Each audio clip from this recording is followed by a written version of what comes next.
Dual Cultivation audiobook by Kevin Chapter 26, Acting Like a Dog and He Once Inside the House.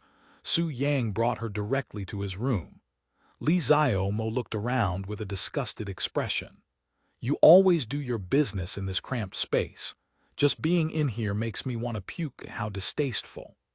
Prior to arriving here, Li Xiaomo had already planned on making Su Yang her servant.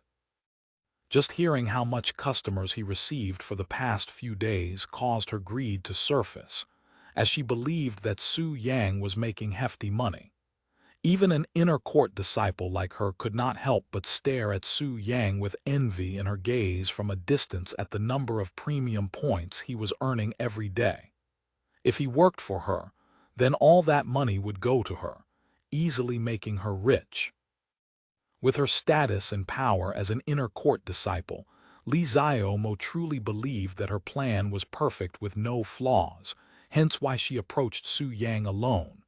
Lay down, we will begin right away, Su Yang said to her in a nonchalant voice after closing the door. Is that how servants speak to their masters? Although Su Yang has seen a fair share of arrogant and annoying women in his life, this one really takes it to the extreme. However, because he has plenty of experience with these types of women, Su Yang also knew how to deal with them.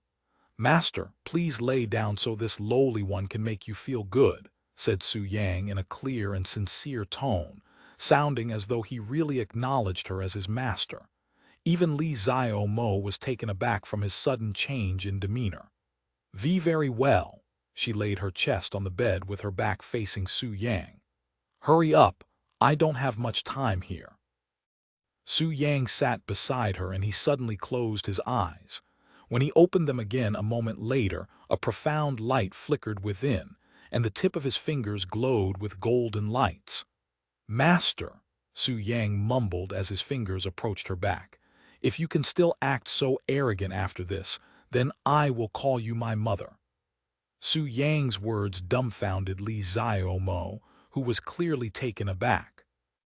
And just as Li Xiaomo prepared to open her mouth, an explosive wave of pleasure overwhelmed her body, causing her to feel as though she was struck by a heavenly tribulation. Li Xiaomo's mind instantly blanked, her eyes rolled backward, and a sharp moan escaped her mouth, sounding like a beastly howl. It was an otherworldly feeling that could not be described by words. The moment Su Yang's fingers touched her back, the golden light disappeared into her body. The light ran rampage within like a dragon exploring the starry sky. It even caused her body to emit a faint golden glow, as though it was a holy aura. This technique was created by the leader of some evil cult in Su Yang's previous life, who used it to enslave the bodies and break the minds of those experienced it from pleasure.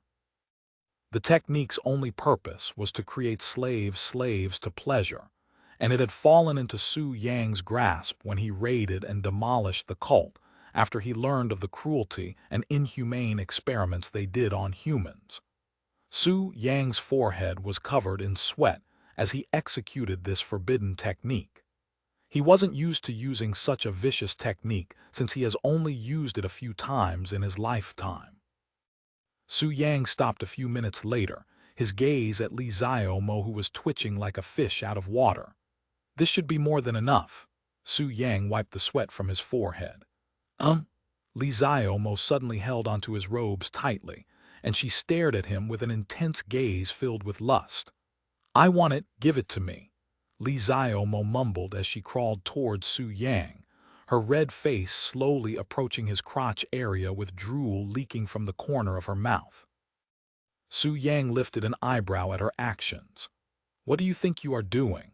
He spoke in a calm voice, seemingly unfazed by the sexy expression on her beautiful face that would make any men go crazy and jump on her without hesitation. Please give it to me, I want it, I will do anything you want. Su Yang removed her hands from his robes and coldly snorted. HMPH, what a disgraceful sight. Look at you acting like a dog in heat. Who's the dog now? Me, I am the dog. I will be anything you want, just give me your thing. However, Despite her constant pleading, Su Yang only stood there silently. "I would rather not stick my precious brother into dirty places it does not belong." Su Yang shook his head and turned around. "W8, where are you going?" Li Xiaomo began panicking when she noticed Su Yang walking towards the door. "To watch the stars, of course. You can use my bed to satisfy yourself in the meantime, but I want you gone by the time I return." "And no, wait, please don't leave me here like this. You can't, not after making me feel like this." Su Yang suddenly showed her a handsome and kind smile. "I just did," he said as he walked out of the room. The door closed, leaving Li Xiaomo alone, dumbfounded, and wet. Chapter 27. The jade slipped beside the pillow. Su Yang gazed at the stars from the roof of his house, his expression emitting melancholy. He was recalling the many occasions he had spent in his previous life watching the stars flicker in the night sky. However, during those times, he wasn't alone but had the company of his loved ones. How are they doing? Are they still alive? These kinds of questions would appear in his mind every time the stars would reveal themselves. Since when did the starry sky become so vast? Su Yang sighed as he closed his eyes, slowly falling asleep with the gentle night breeze caressing his long black hair. When midnight arrived, the door beside Su Yang's room opened and two figures walked out. You have been doing it rougher than usual lately. Are you okay?" Meng Jia asked Tang Hu, who looked like he had something on his mind, in a worried tone. Tang Hu smiled bitterly and said, "Don't worry about it, it's nothing much. I have just been feeling a bit ill as of lately." "You are sick, are you okay? Did you go to the medicine hall for help yet?" "I have, it's nothing really." Tang Hu confirmed with a confident smile, yet he was feeling bitterness inside his heart for lying to her face. However, he wasn't willing to reveal his fear of losing her to Su Yang, no matter what. "Then it's all good." Meng Jia sighed in relief, and she moved her lips closer to Tang Hu's ears. "I actually quite like it rough, you know. It feels like I am cultivating with someone else. It's a new experience." Meng Jia chuckled sheepishly, causing the bitterness in Tang Hu's heart to deepen, turning into a sharp pain. Meng Jia gently kissed Tang Hu on the lips before disappearing under the night sky. Tang Hu stood there looking dazed. After a long while, he turned to look at Su Yang's room with many complex emotions flashing through his eyes. He sighed deeply a short moment later, feeling even worse than before. Never in his life would he have expected to feel such jealousy and fear towards Su Yang, someone he considered to be nothing more than a beautiful object in a walking display. When Tang Hu first met Su Yang 1 year ago, he was jealous of his superior looks. However, when he learned of Su Yang's mental condition, Tang Hu was nearly overwhelmed with great joy, happy that Su Yang wasn't a threat to him or anybody else within the sect, and that he was just a beautiful sword with no real sharpness to become a threat to anyone. "This is heaven's punishment to me for laughing at another's misfortune," he sighed again. It was at this moment the door to Su Yang's room opened, and a beautiful lady in green robes walked out in a limping manner, her robes wrinkled and loose, looking like she had been recently assaulted. The instant Tang Hu noticed her green robes, as though there was an earthquake, his heart trembled. "An inner court disciple," he cried inside his heart, feeling an urge to cry out loud. Su Yang, that bastard, actually managed to touch an inner court disciple too. "Wait, she's crying." Tang Hu noticed the tears in corner of Li Xiaomo's eyes. "Are you okay?" he asked her out of concern. However, Li Xiaomo did not even glance at him and stormed out the front door, quickly disappearing from his sight. After she left, Tang Hu turned to look inside Su Yang's room with a frown. "Su Yang, how dare you take advantage of her when the sect forbids forcing?" Halfway through his angry sentence, Tang Hu's eyes widened with surprise and puzzlement. He's not here." Tang Hu walked inside the room expecting Su Yang to be at the corner of the room, but he was surprised by the strong fragrance that greeted his nose the moment he stepped inside instead. He felt as though he had walked into a garden full of flowers, each emitting their own unique scent.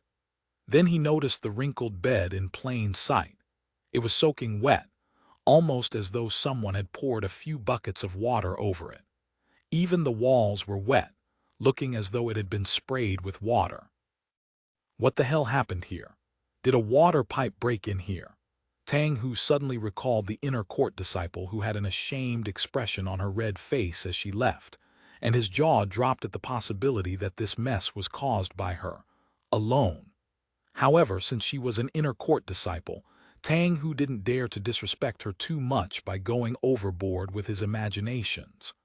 I should really request for a new roommate. This Su Yang is nothing but bad influence. Just being in the same house as him makes me feel as though my existence is slowly getting consumed. Tang Hu sighed as he went back into his room to pack his things. Su Yang's eyes opened the instant the sun peeked from behind the mountain range.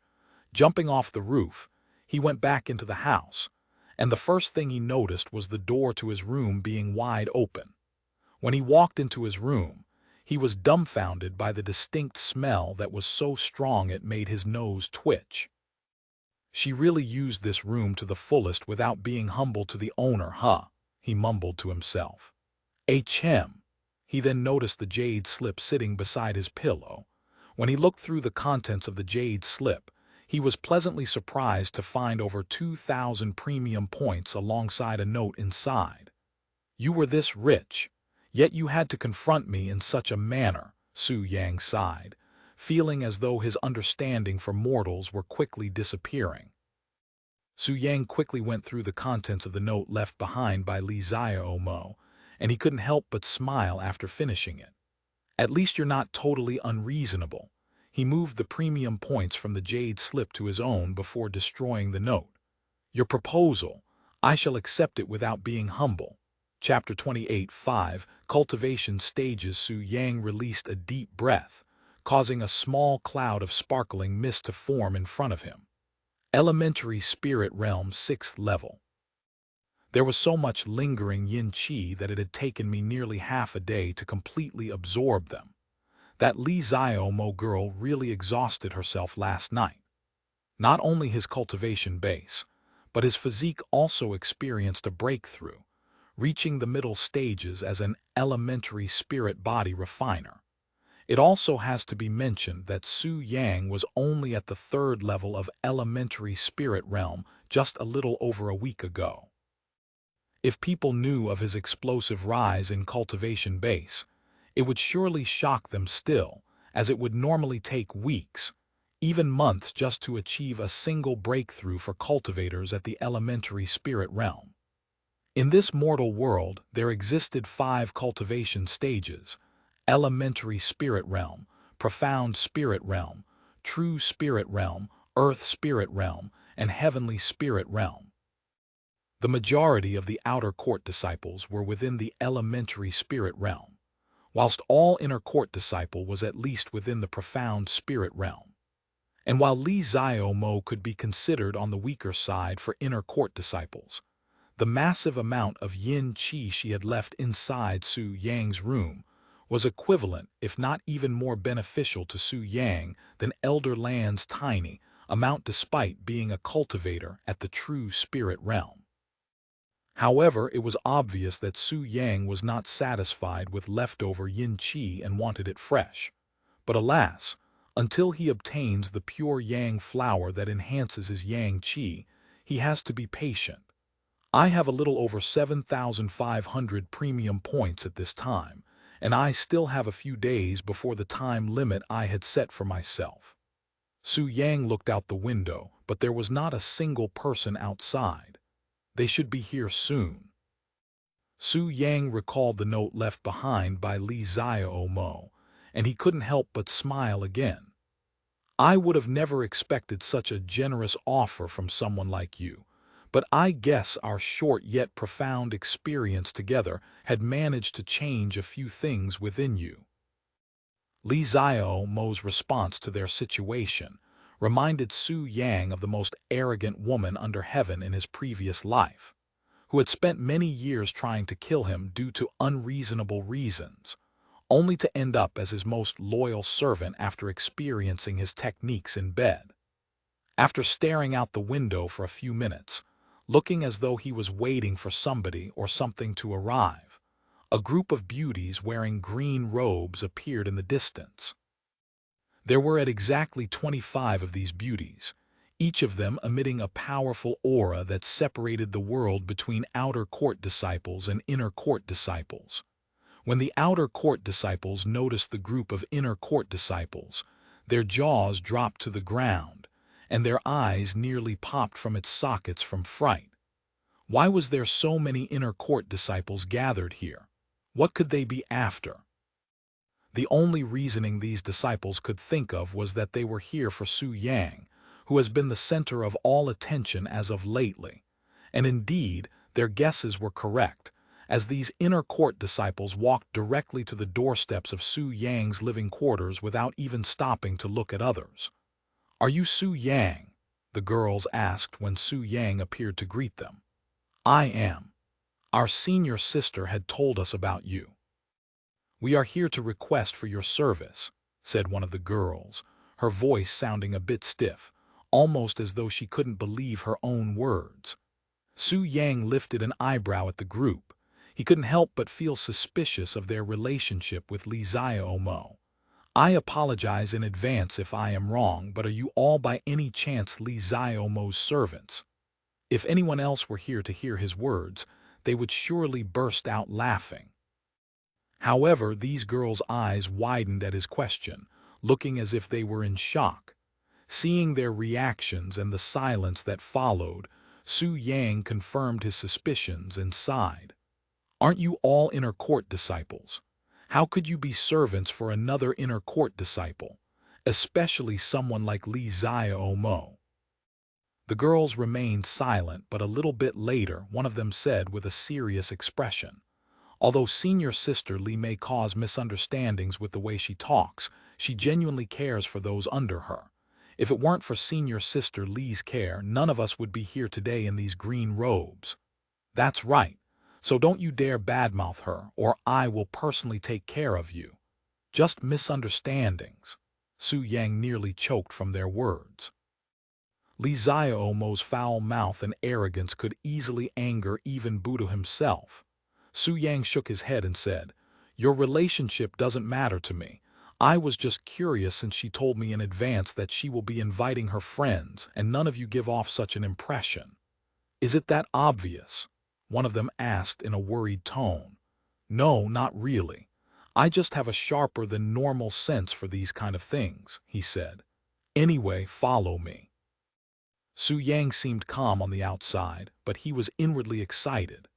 "After today, I will finally have enough premium points for that pure yang flower." Su Yang led the girls to his house, where he began treating them one by one. Chapter 29. Cripple. Harder, push it deeper inside me. Su Yang pressed his fingers into her back with a bit more intensity, and the girl on his bed released a powerful moan filled with gratification that echoed a few times within the room. Su Yang gently removed his hands from her back and distanced himself from her. "We are done here," he said to her in a slightly exhausted tone. After spending the remainder of the day to treat the 25 girls that Li Xiaomo had sent to his house, Su Yang was feeling as though he had just fought against some powerful beast. Unlike previously when he was not required to exert any real effort into his techniques, because outer court disciples had low cultivation bases, Su Yang had to use his profound qi in order to make these inner court disciples satisfied because of their superior cultivation base. The way Su Yang's techniques worked was not just because of his godly movements, but also how he profoundly uses his profound qi to massage places he cannot physically touch. Hence why the girls would feel pleasure all over their body despite their back being the only place Su Yang had touched. And if the girls had a cultivation base superior to his, then he would have to increase the usage of his profound qi, as it would only be more difficult to explore their bodies with his inferior profound qi. Su Yang. The girl on his bed suddenly called out to him in an exhausted voice. Your partner must be the most blissful girl under heaven. I am envious, she sighed. Su Yang showed a bitter smile at her words. My partners, huh? While every partner he's had in his previous life was most definitely blissful when he was in their life, it was not as if they did not have any sorrow. In fact, they probably have had experienced more sorrow than happiness after meeting Su Yang. Didn't you know? I have no partners right now, Su Yang casually said to the inner court disciple, dumbfounding her. What? You have no partner? With your ability to satisfy girls being this profound, I wouldn't be surprised if you had every outer court female disciple as your partner. The name Su Yang was only popular within the outer court disciples, hence why the inner court disciple had no idea about Su Yang's background within the sect. I may be able to satisfy others, but what use am I if I am unable to cultivate with them? What do you mean by that? Asked the inner court disciple with a puzzled frown. Su Yang pointed to his crotch area and smiled. It's crippled. The inner court disciple's jaw dropped from shock the moment Su Yang revealed the truth about his little brother being crippled. While it was widely known within the outer court that Su Yang was crippled down there, it was never really proven to be true. You're a cripple. The inner court disciple couldn't believe it. She didn't dare to believe that someone as perfect as Su Yang would have such a flaw. Furthermore, it was a flaw that could be considered men's worst nightmare. Perhaps the heavens were jealous of Su Yang's heaven-defying talent, hence why they only allowed him to satisfy others but not himself. The inner court disciple felt heartbroken not only for Su Yang, but also for every female in this world. But why are you still in this sect if you cannot cultivate? Unlike normal sects where it won't matter, being crippled down there means you would not be of any use in this sect where dual cultivation means everything. The inner court disciple had her suspicions. Su Yang shrugged. Who knows what the sect is thinking, but I have never been bothered by them. Who would have thought that such a man would be? Aya, this is a huge upset for the world. The inner court disciple sighed loudly. After a moment of silence, she suddenly said, Don't worry, Su Yang. Even if you are a cripple and cannot cultivate, I wouldn't mind being your partner. Su Yang smiled at her offer, but he shook his head regardless. I may be a cripple right now, but who said anything about it being useless forever? The girl's eyes widened at his word, seemingly speechless.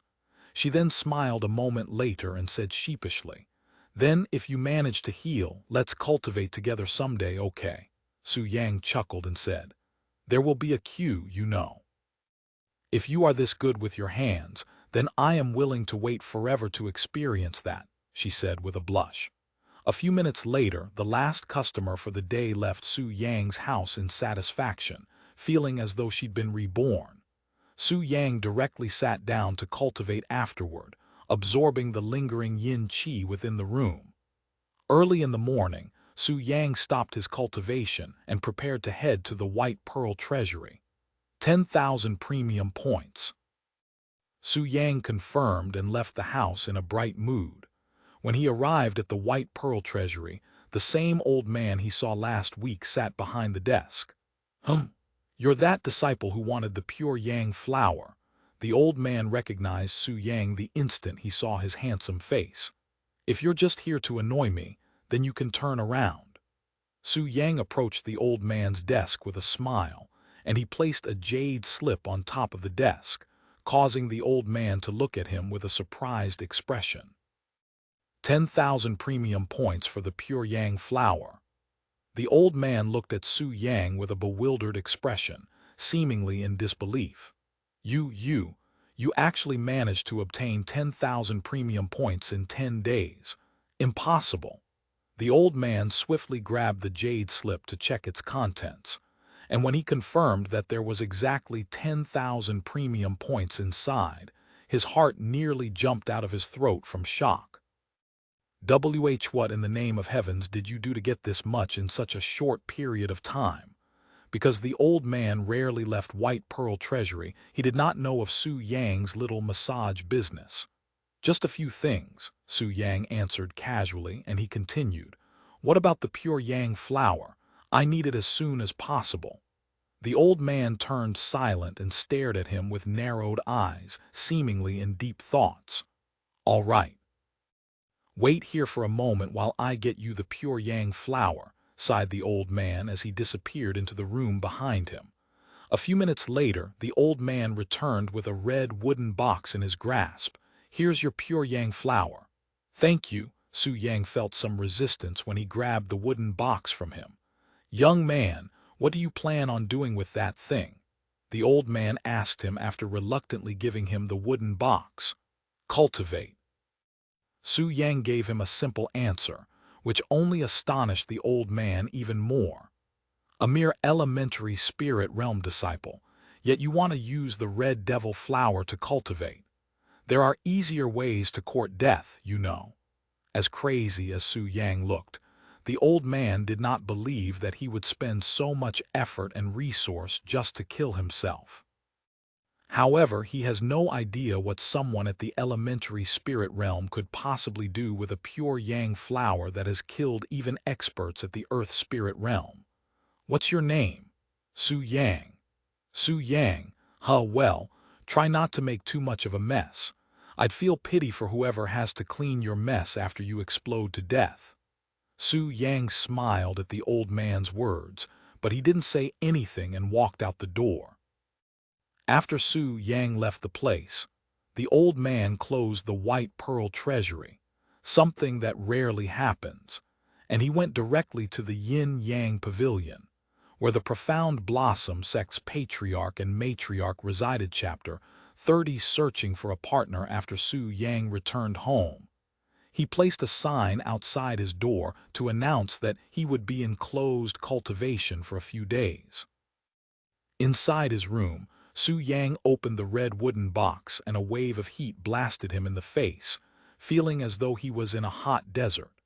Inside the red wooden box was a flower that was red from the head to the tip of its roots. It was also glowing a light red, seemingly alive and breathing. 10,000 premium points for this low-quality pure yang flower. This is clearly a scam. Su Yang sighed once he saw the actual pure yang flower. Its glow gave away the quality. As the darker red it glows, the better the quality. As disappointed as he was in the pure yang flower's quality, Su Yang, however, was in no position to complain or be picky. Su Yang retrieved the pure yang flower from the wooden box, and it felt like he was holding a hot rock that has been sitting in the blazing sun for all day. He then placed it in a grinder, and he began grinding the pure yang flower into powder. And even after turning into powder, the pure yang flower was still glowing red. After he finished, Su Yang stared at the powder, seemingly in a daze. The celestial body refining scripture will allow me to absorb the potent profound qi within the pure yang flower without a problem. The side effects, however, must be dealt with naturally. Su Yang sighed at this moment. While he could deal with the profound qi and not explode to death when consuming the pure yang flower, its side effects would surely be troublesome if not dealt with properly.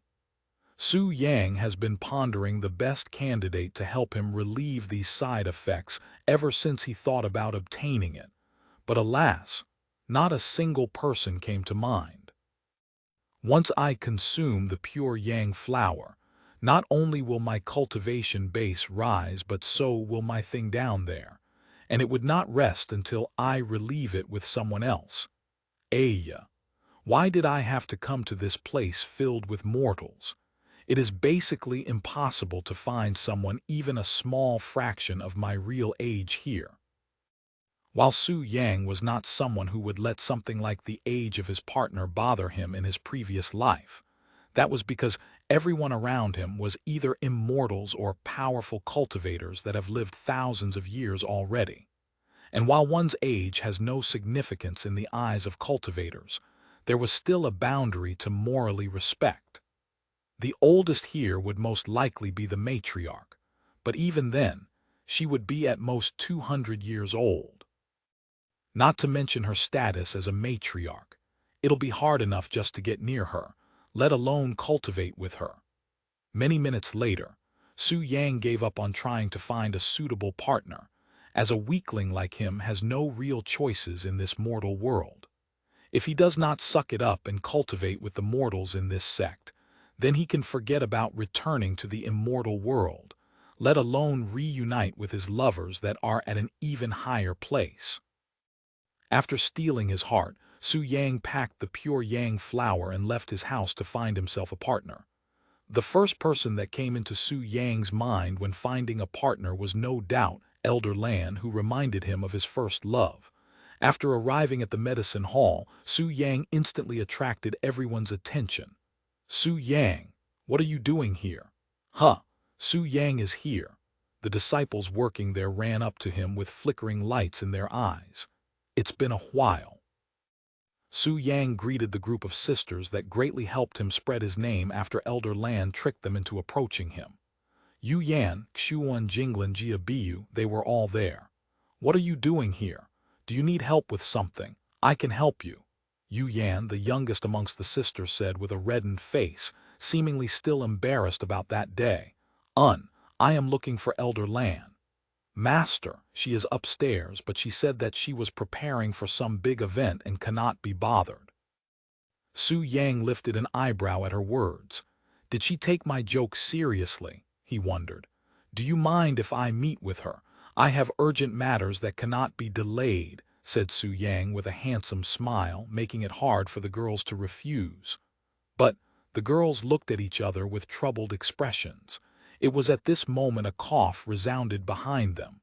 "What are you all doing crowded in the entrance?" Elder Lan said as she came down the stairs. And because Su Yang was surrounded by the girls, Elder Lan was not able to see his face clearly. "Master, Su Yang is here to greet you." "Su Yang." Elder Lan nearly tripped and fell down the last few steps after hearing his name. Why was he here? She was even about to head to his place. Su Yang walked forward, showing his handsome face to her. "Greetings, Elder Lan." He greeted her with a bow. "I am here to speak with you," he said right afterward. Elder Lan wondered what he wanted to talk about, but she was clueless. "Let's talk upstairs," she said after a moment of silence. Su Yang nodded, but before he followed her, he said to the group of girls in a low, captivating voice, "Next time I come back here, it will be for you girls, since I am looking for partners to cultivate with." His sudden words shocked everybody there into a daze. Their beautiful eyes were wide, and their jaws dropped, looking as though they just witnessed a chicken talk for the first time. Su Yang turned around with a smile and followed Elder Lan upstairs. Chapter 31. I want your yin essence. Inside Elder Lan's room that lingered with the smell of herbs and medicines, Su Yang stood by the entrance with a profound expression. "You knew that I would be approaching you today, yet you still decided to come here yourself. What do you want from me so urgently?" Elder Lan spoke in a stern voice, almost as if she was trying to remind Su Yang of her status. Su Yang kept his calm expression and he said, "I will get straight to the point. Elder Lan, I want your yin essence." Elder Lan expressed a puzzled expression at first, then realization and finally bewilderment. "You want my what?" Elder Lan exclaimed loudly.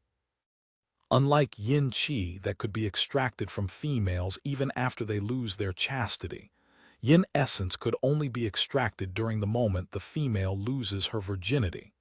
"I am about to consume the pure yang flower, and I need a partner to cultivate with afterward," said Su Yang without hiding anything.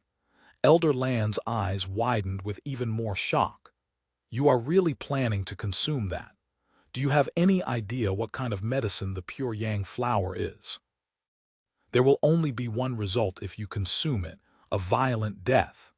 Elder Lan was more angry at the fact that Su Yang was thinking to consume the pure yang flower than him asking her for her yin essence. "I have already said this before, Elder Lan. Look at me.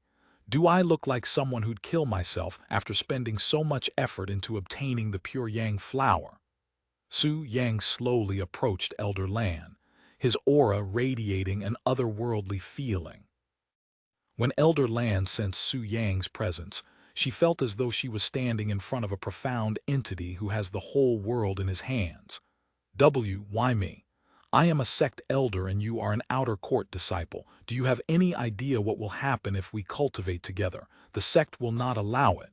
If they don't know about it, then nothing will happen. That's not how it works. Anyways, I refuse. Do not overstep your boundaries, disciple Su Yang. I am only approaching you for treatment for my pain. It is not as though I have any feelings for you. Once the treatment is over, so is our relationship. Elder Lan said to him with a serious expression. At the end of the day, she was a sect elder, and he was a mere outer court disciple, not to mention Elder Lan still being a pure maiden. She didn't put so much effort into keeping herself pure just so she could lose it to some outer court disciple she just met. Su Yang closed his eyes to hide the disappointment in his eyes and sighed. A pity, he mumbled. I apologize for coming here to bother you, Elder Lan. You are right, the gap between our status is too vast. We can act as though this conversation never happened. I came to you first because I thought my Yang essence could have been of some use to your cultivation. Su Yang turned around and prepared to walk away. Wait. Elder Lan suddenly stopped him with a frown on her face. What do you mean by that? Pure Yang flower will obviously enhance my Yang Qi by many folds, even more so for my Yang essence. I was hoping to give it to you so you can reach the 4th level of the true spirit realm. Su Yang explained his true objective, and he continued, You are close to having a breakthrough, no? Elder Lan's eyes widened at his words, and she stared at him with a speechless expression. As for your appointment with me, I will have to delay it since I will be busy in closed cultivation for the next few days. Su Yang continued walking towards the door. Wait. Elder Lan stopped him again. Even if the pure Yang flower enhances the quality of your Yang essence by many folds, you are only at the elementary spirit realm. Such a small amount of Yang essence would not benefit someone like me, who is at the true spirit realm, not even the slightest. Su Yang only silently smiled at her remarks. He couldn't tell her that he was cultivating one of the 7 heavenly sublime scripture, as it would raise too many unwanted questions and bring countless troubles.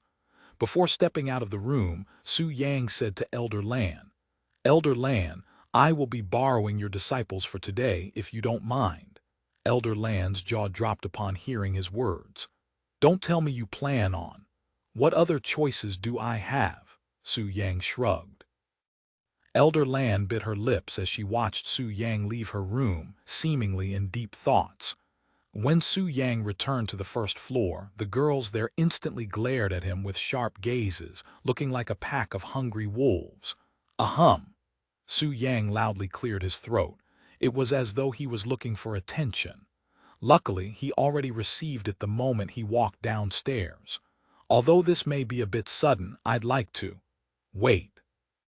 Just as Su Yang was about to request for their company in his bed, Elder Lan's voice loudly resounded from upstairs.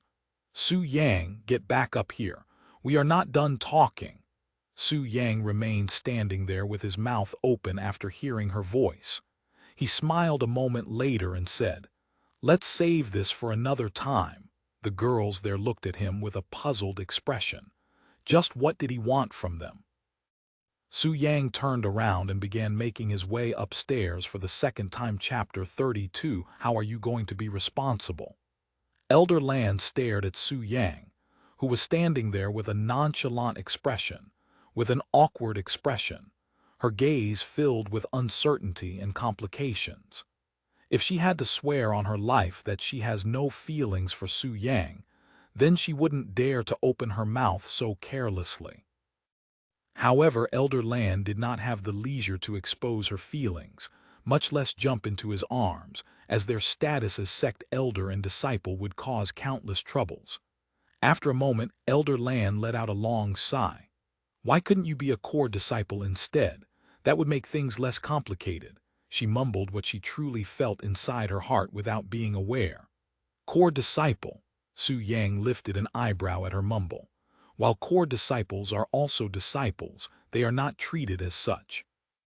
As a matter of fact, they have more authority than even sect elders within the sect. Sect elders are mostly those who used to be inner court disciples, but had no chance of becoming a core disciple. It was a way for the sect to keep their resources without being wasteful by disowning them, as inner court disciples are still talented individuals regardless if they are to become core disciples or not. If I become a core disciple, will that erase your shame which would be cultivating with me, a mere outer court disciple? Su Yang asked her in a serious tone. How can you compete with that kind of monstrous talent? Su Yang chuckled at her example, and he said in a clear tone filled with confidence, "It's only the true spirit realm, there is nothing special about it. I'll get there in 1 month after consuming the pure yang flower. Only the true spirit realm." Ignoring his arrogant statement of achieving true spirit realm in 1 month, Elder Lan frowned at how easily Su Yang took the true spirit realm since she herself was also only at the true spirit realm. What a joke! You have not even seen the struggle at the profound spirit realm, yet you are treating the true spirit realm as though it is nothing in your eyes. Just where do you get your arrogance and confidence from? It was only natural for Elder Lan to question his sanity, as she was unaware of Su Yang's experience in his previous life. In reply to Elder Lan's remarks, Su Yang smiled and said, "Instead of just standing here and talking nonsense that will take us nowhere, how about I show you after we cultivate? If I cannot reach the true spirit realm within a month after I consume the pure yang flower, I will cut off my treasure down there and feed it to the pigs." Elder Lan was speechless at Su Yang's arrogance and imperturbable self-confidence. However, she also found his demeanor somewhat attractive. In this world where the strong ruled the weak, those without confidence in their own abilities would never achieve anything great no matter how profound their talent may be. As for this Profound Blossom Sect, where female disciples actively look for partners to cultivate with, Su Yang's profound presence, charisma, and ability to satisfy them would naturally attract them like a chicken in the middle of a pack of carnivores. Even Elder Lan was no different. As a female, no matter her status, Su Yang's charisma also captivated her. Elder Lan sighed sometime later, feeling frustrated and defeated along with many other complicated feelings. Ai. Su Yang, you are really a difficult one, aren't you? She shook her head, sounding tired. I consider myself pretty easygoing at this moment, Su Yang said with a smile, and he continued. So about my request. Elder Lan closed her eyes and sighed again once he mentioned the topic. When she opened her eyes, resolution flickered within. My many years of effort will be wasted because of you, Su Yang. How are you going to be responsible for plucking my yin essence? Su Yang slowly approached her with a gentle smile and said, by making you happiest woman in this universe for as long as I am here. Elder Lan's face reddened at his words. She has never felt such an overwhelming desire to embrace someone before, let alone someone of the opposite gender. I will consume the pure yang flower now. I'd appreciate it if you can protect me while. What are you saying at this point? Elder Lan suddenly said. And she continued, I will warn my disciples to not let anyone bother us we can start short. 2 days should be good enough. Elder Lan was speechless. Forget about her, a pure maiden with no experience in dual cultivation. Even experts wouldn't be able to handle dual cultivation for an entire day, yet he wants to cultivate for 2 days straight, even calling it short. Ahem, I will be right back. Elder Lan awkwardly cleared her throat before quickly leaving the room. Su Yang sat down in the lotus position once Elder Lan left. He then took out the pure yang flower and stared at the red powder in his hands, preparing himself for whatever was in store for him after the powder enters his mouth. Chapter 33 Awakening of a Dragon Master. When the girls downstairs noticed Elder Land's presence, they greeted her. "Where's Su Yang?" they suddenly asked, nearly causing Elder Land to choke. Su Yang is actually in a very serious condition. He was poisoned after consuming something he shouldn't and is currently in a life or death situation. Never in Elder Land's life would she have expected herself to make such an excuse in front of her own disciples just so she could secretly cultivate with an outer court disciple. Just thinking about it caused her body to tremble in shame. "What? How could that be? He looked perfectly fine when we spoke with him. Is there anything we can do to help him? Master, you must heal him. I don't want to live life regretting that I wasn't about to Although she had expected such reactions from her disciples, they still managed to make her speechless. "I will naturally heal him, but it will take some time. In the meantime, I need everyone to ensure that nobody will be bothering us for the next few days, not until I come down. I don't care who comes, turn them around. Su Yang's life is on the line here." Elder Land spoke in a stern voice, her expression as serious as it could get. It was so realistic that nobody there doubted her words. They nodded with a serious expression. "Don't worry, Master. Even if the heavens fall, we will make sure that neither you or Su Yang will be bothered even the slightest," her disciples said in a clear voice, their bright eyes showing assurance. While Elder Land felt bad about deceiving her own disciples, she wasn't willing to expose the fact that she was actually going to engage in dual cultivation with Su Yang, as it would surely become a scandal. "Very well, then, I will be going now." Elder Land turned around and began walking upstairs, her heart beating with every step she took. The anxiety she was feeling at this moment overwhelmed her, causing her to sweat profusely.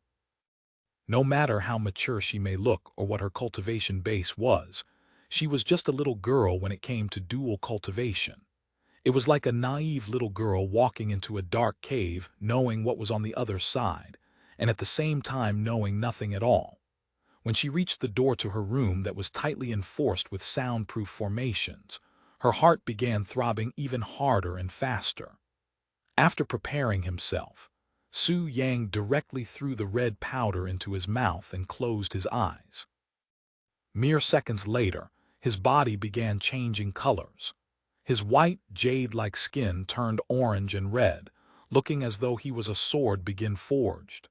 Smoke began emitting from his pores, and Su Yang growled in pain from the burning sensation that was torturing every inch of his body. It felt as though his body had turned into a cauldron, and there was something being created inside him. His beautiful black hair was literally burning, soon disappearing into the air. Even his robes were completely burned until there was nothing left, leaving him completely naked. It was at this moment the door to the room opened, and Elder Lan walked inside. When she first saw the scene and Su Yang's appearance, her heart nearly jumped out of her throat from fright. "Su Yang!" Elder Lan tried to approach him, but the powerful heat and aura that surrounded Su Yang kept her from approaching him.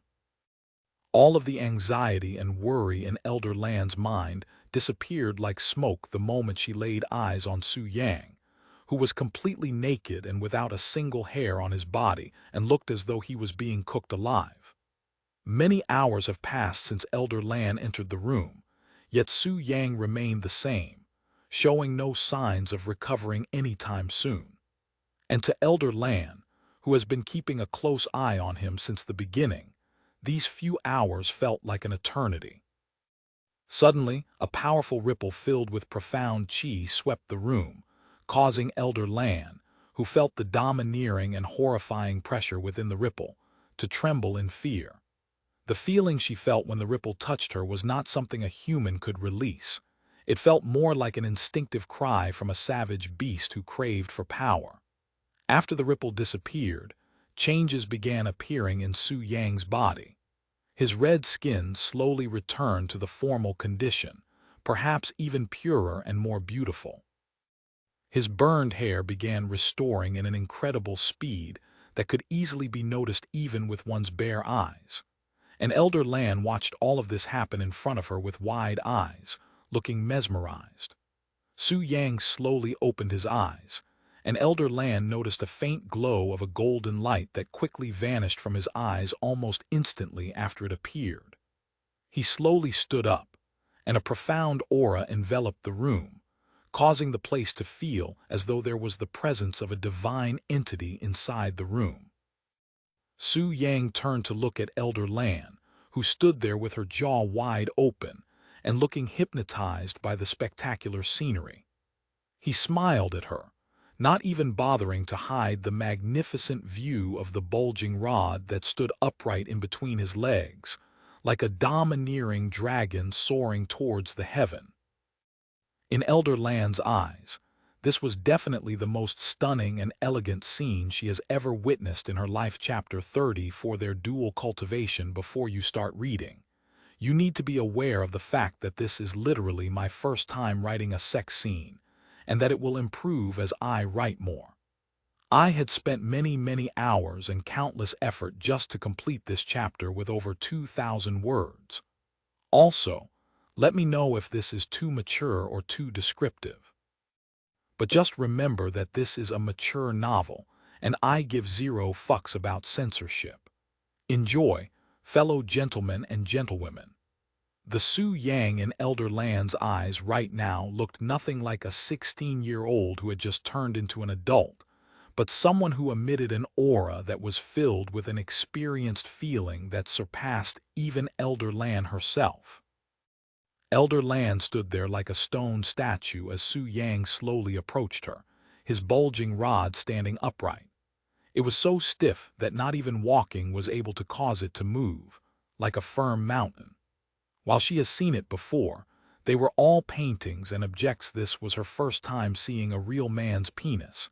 She was instantly mesmerized by its flawless shape and vigorous aura. It looked more like a heavenly treasure than some vulgar stick, something entirely different than her imaginations. Even as Su Yang closed in on their distance, she was unable to look away from his thick and long rod, seemingly captivated by its presence. By the time Su Yang was standing next to her, Elder Lan was already breathing heavily, her heart beating like war drums. Su Yang's slender arms gently embraced her, and he closed his eyes as his mouth slowly reached for her soft lips. Elder Lan didn't resist his kiss and also closed her own eyes. The two's lips gently connected, and Elder Lan's body trembled upon contact. A slippery object suddenly invaded her mouth and began running wild, entangling her tongue like a snake ensnaring its prey. The sudden and unexpected action by Su Yang caught Elder Lan, who had zero experience in kissing, by surprise, causing her to open her eyes. However, when she saw how close Su Yang's handsome face was to her own, her face exploded in redness. As they continued kissing, Su Yang slowly led her to the bed. He then gently laid her on the bed with him being on the top, and he released his lips a moment later, creating a bridge made of saliva between their lips as they disconnected. Su Yang took this moment to take a good look at Elder Lan, whose face was beet red like a tomato, her eyes flickering with countless lights. Her hair was midnight black and it flowed on the bed like a waterfall. She had slender eyebrows, her eyelashes velvety. Her black eyes sparkled with embarrassment and bashfulness as they intensively gazed at him, yet there was a sense of desire flickering within. Her rosy pink lips had a herbal taste mixed with a sweetness that had caused his taste buds to tingle with delight. If Su Yang had to compare her beauty with the Immortals in his previous life, then he was confident that she wouldn't lose any face if they were to stand together. Su Yang. Elder Lan mumbled his name in a sheepish tone. "When we are alone, I want you to call me Lan Liking," she said to him in an alluring tone. Su Yang smiled and whispered in her ears, "Lan Liking, I want you." When Lan Liking felt Su Yang's warm breath tickling her ears, she could feel a tingling sensation in between her legs. "May I?" Su Yang requested for permission before they reached the point of no return. After a moment of silence, Lan Liking slowly nodded, her face getting redder by the second. Su Yang smiled, and he began loosening her robes, his gentle and smooth movements revealing his vast knowledge and expertise in this field. Moments later, Lan Liking laid there with her robes stripped from her, revealing everything except her bottom lips and nipples that she had covered with her fair hands. Both Su Yang and Lan Liking were completely naked at this moment. It was a profound feeling for Lan Liking, who has been experiencing many firsts today. Su Yang took another moment to engrave this enchanting scenery into his soul, ensuring that he would never forget it. Her slim body was well sculpted, like a piece of art. Her skin was smooth and pale like white jade, and her slightly sweaty body made it seem as though stars covered her body. Not to mention her body was also without a single hair despite her ripe body. It was a peerless figure that would cause any men to go crazy. When Su Yang laid eyes on her pair of perfectly round breasts, his already stiff rod hardened even more, and his hands began reaching for it. Atilda, despite covering her breasts in embarrassment, Lan Liking did not resist when Su Yang began skillfully massaging her breast.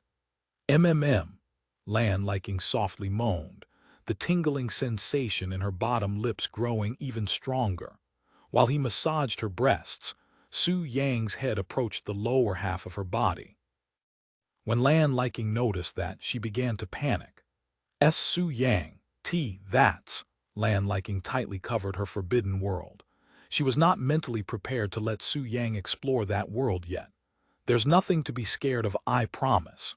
Su Yang gently kissed her slender legs, slowly approaching the hand that covered Lan Liking's other world with every kiss.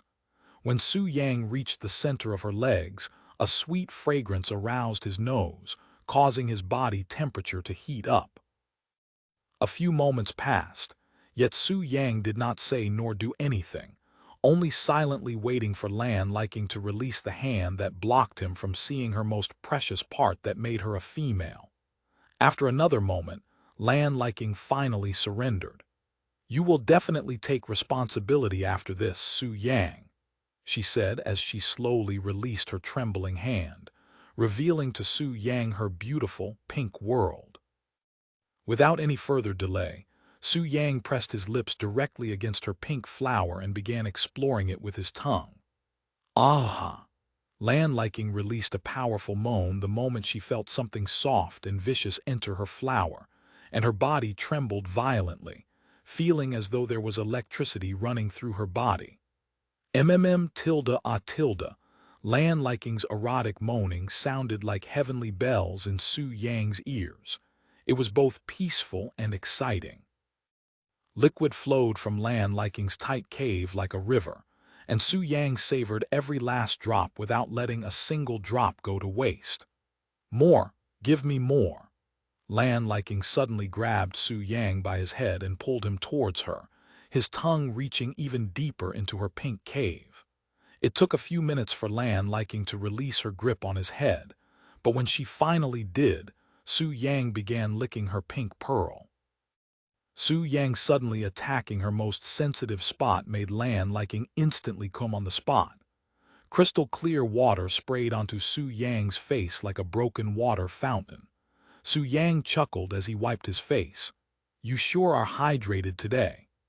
Lan Liking, feeling ashamed of herself, covered her face with both her hands after hearing his remarks, completely forgetting her role as a sect elder.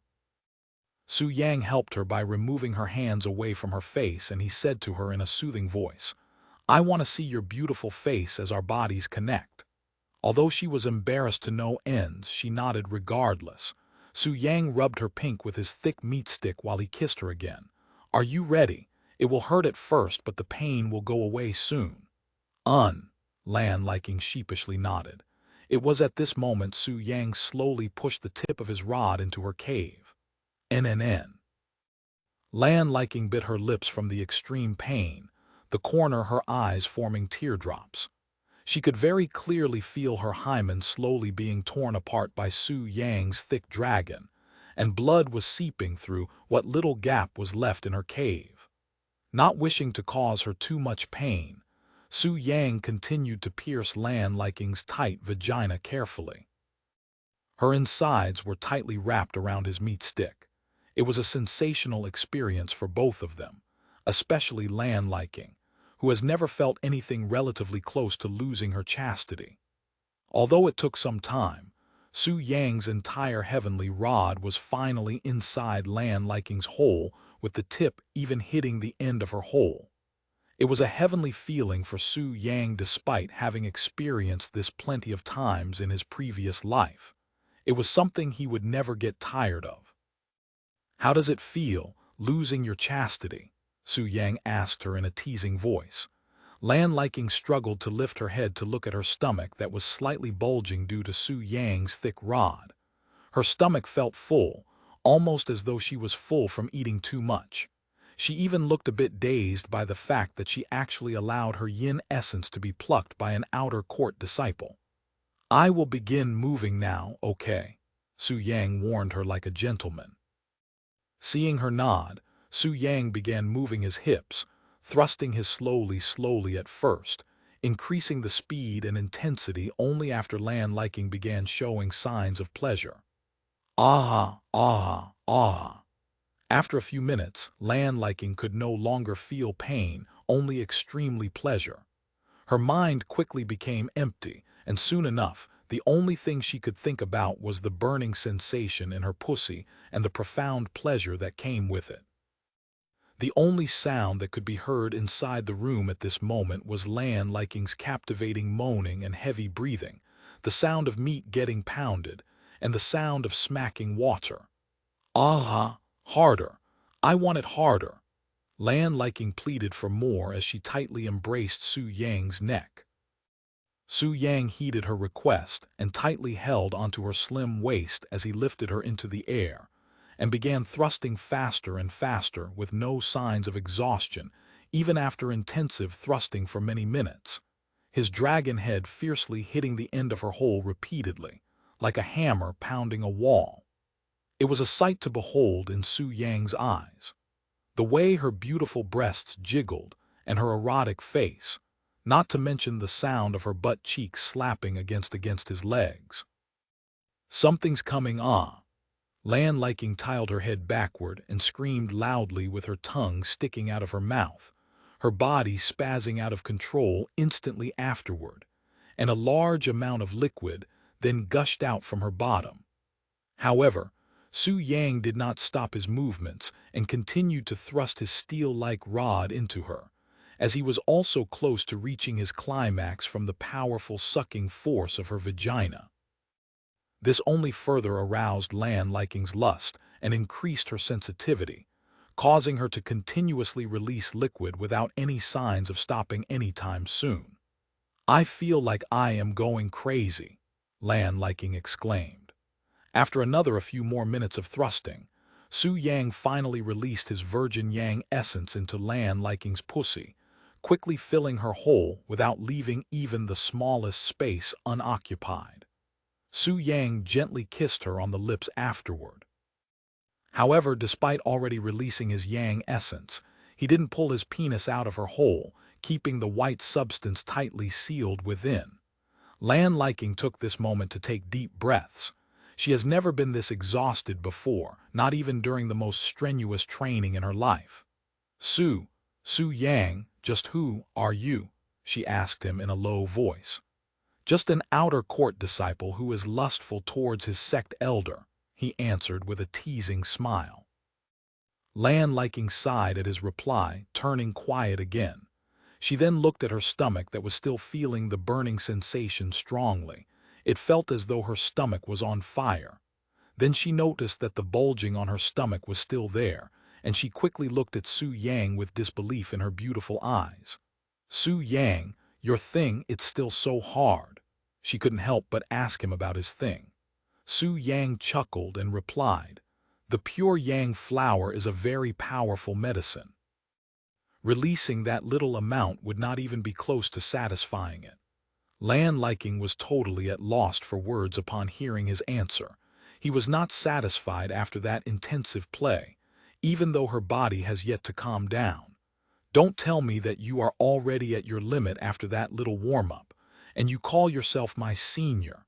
Su Yang looked at her with surprise and a hint of teasing. Warm-up. That was just a warm-up." Lan Liking didn't know whether to laugh or cry after hearing his words. However, as sensitive as her body may be at this moment, she could tell with certainty that her body was craving for more of Su Yang's techniques. Lan Liking stared at him with a narrowed gaze that flicked with lust. "Who do you think I am? You, who is not even half my age, dare to look down on me. Come at me, I am not even halfway done with you," she said to him, her voice happy sounding. Su Yang smiled and suddenly moved his hips without warning. "Aha, so sudden." Lan Liking let out a moan that was filled with surprise. "Very well, then I shall play with you all day." Su Yang laughed out loud as he continued to enjoy the heavenly feeling of Lan Liking's divine whole chapter 35. "I want to try putting it in my mouth." Tilde. Lan Liking bit her bottom lip as Su Yang sucked on her twin peaks, his hips gracefully moving like a dancing crane.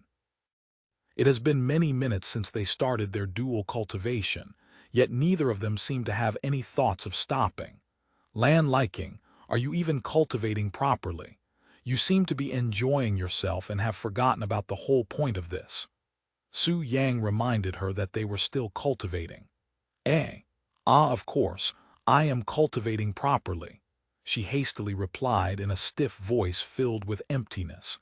She had clearly forgotten to cultivate because of the pleasure. "Then make sure you absorb all of this Yang Qi," Su Yang said as he released another bulk of Yang Qi into her forbidden garden. "Aha!" Lan Liking could feel the insides of her flower engulfed by a surge of sudden heat, and her mind blanked out again. After releasing his Yang Qi into Lan Liking body, Su Yang gently laid her on the bed and unplugged his still stiff dragon from her pink hole, causing a large amount of holy fluid to gush out like a divine river. "Let's take a break to cultivate. Your yin essence was stronger than I had expected, so I will need to cultivate for a bit before we continue," Su Yang said to her as he sat down in the lotus position, with his eyes closed. Lan Liking laid on the bed that was soaking wet from her yin qi in exhaustion, her refined figure still twitching from the euphoric feeling that covered every inch of her bottom half. After she rested, Lan Liking struggled to sit behind Su Yang with their bare backs touching each other. When she finally calmed down and was able to concentrate enough to cultivate properly, Lan Liking was shocked to the core when she sensed the abundant amount of powerful Yang Qi that was built up in her body, not to mention the extreme purity of the Yang Qi. It was as though there was an ocean of Yang Qi in her body that could be considered Yang essence because of its high quality. With this much high-quality Yang Qi, let alone the fourth level of the true spirit realm, even the fifth level of the true spirit realm is possible. Lan Liking turned her head to look at the back of Su Yang's head, her gaze filled with wonder. "Just who in the world are you, really?" she mumbled. Lan Liking then began to cultivate the Yang Qi in haste, afraid that the Yang Qi might lose quality if it remained untouched for too long. Meanwhile, Su Yang's cultivate base soared like a dragon piercing the heaven. Prior to obtaining Lan Liking's yin essence, when he consumed the pure Yang flower, his cultivate base had skyrocketed from the 6th level of the elementary spirit realm directly to the 3rd level of the profound spirit realm. He had soared 5 levels in a matter of moments after fully consuming the pure Yang flower, not to mention his physique that had directly entered the late stages of profound spirit body refiner. However, such an explosive rise was just the beginning of a small spark that would later become fireworks. When Su Yang first penetrated Lan Liking, stealing her yin essence, his cultivation base also experienced enormous changes. His cultivation base directly soared 3 more levels, reaching the 6th level of the profound spirit realm.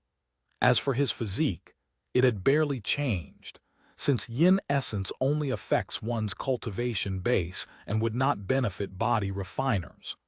Currently inside Su Yang's body was like a volcano that had recently erupted. Everything about him changed, especially the quality of his yang qi. If compared, his yang qi would not be any less effective than cultivators at the earth spirit realm, perhaps even stronger. Many hours passed since Su Yang and Lan Liking cultivated each other's special qi, and because Lan Liking had the higher cultivation base with fewer resources than Su Yang, she was the first to open her eyes. She stood up, her body looking anew and filled with energy. He really wasn't lying. Not only did my cultivate base advance, but the results were better than he'd said. She wanted to embrace Su Yang at this moment, but knowing that he's deeply into cultivating, she held herself back. H.M. Lan Liking suddenly noticed the divine pole that stood tall in between his legs. He's cultivating like that. How can he concentrate when his thing is looking so fierce and painful, even looking so peaceful as he cultivates? Lan Liking was impressed by his ability to concentrate even under odd situations, and her lower body reacted when she saw how mighty and domineering his little brother looked as he cultivated. And since Su Yang has yet to awaken from his cultivation, Lan Liking had no other choice but to satisfy herself as she waited. She softly moaned as her beautiful fingers caressed her little pearl. Time passed slowly, and a few hours later, Su Yang opened his eyes. However, the first thing he saw was Lan Liking laying on the bed with her legs spread in front of him and fiercely playing with herself. "Aya, are you trying to rub your little treasure off, my dear Liking?" When Lan Liking heard Su Yang's teasing voice that came out unexpectedly, her heart skipped a beat from surprise. Su Yang." She quickly sat up with her face burning red from embarrassment. "I apologize for taking so long that you had to satisfy yourself." Su Yang stood up and approached her, his eternal wood still as vigorous as ever. "As an apology, I will show you a few techniques," he said with a smile. Although speechless and still feeling embarrassed, Lan Liking also smiled at him, even spreading her arms wide to welcome him into her embrace. Su Yang, what is this position?" Lan Liking exclaimed with surprise when Su Yang suddenly laid his back on the bed and made her sit on his crotch area.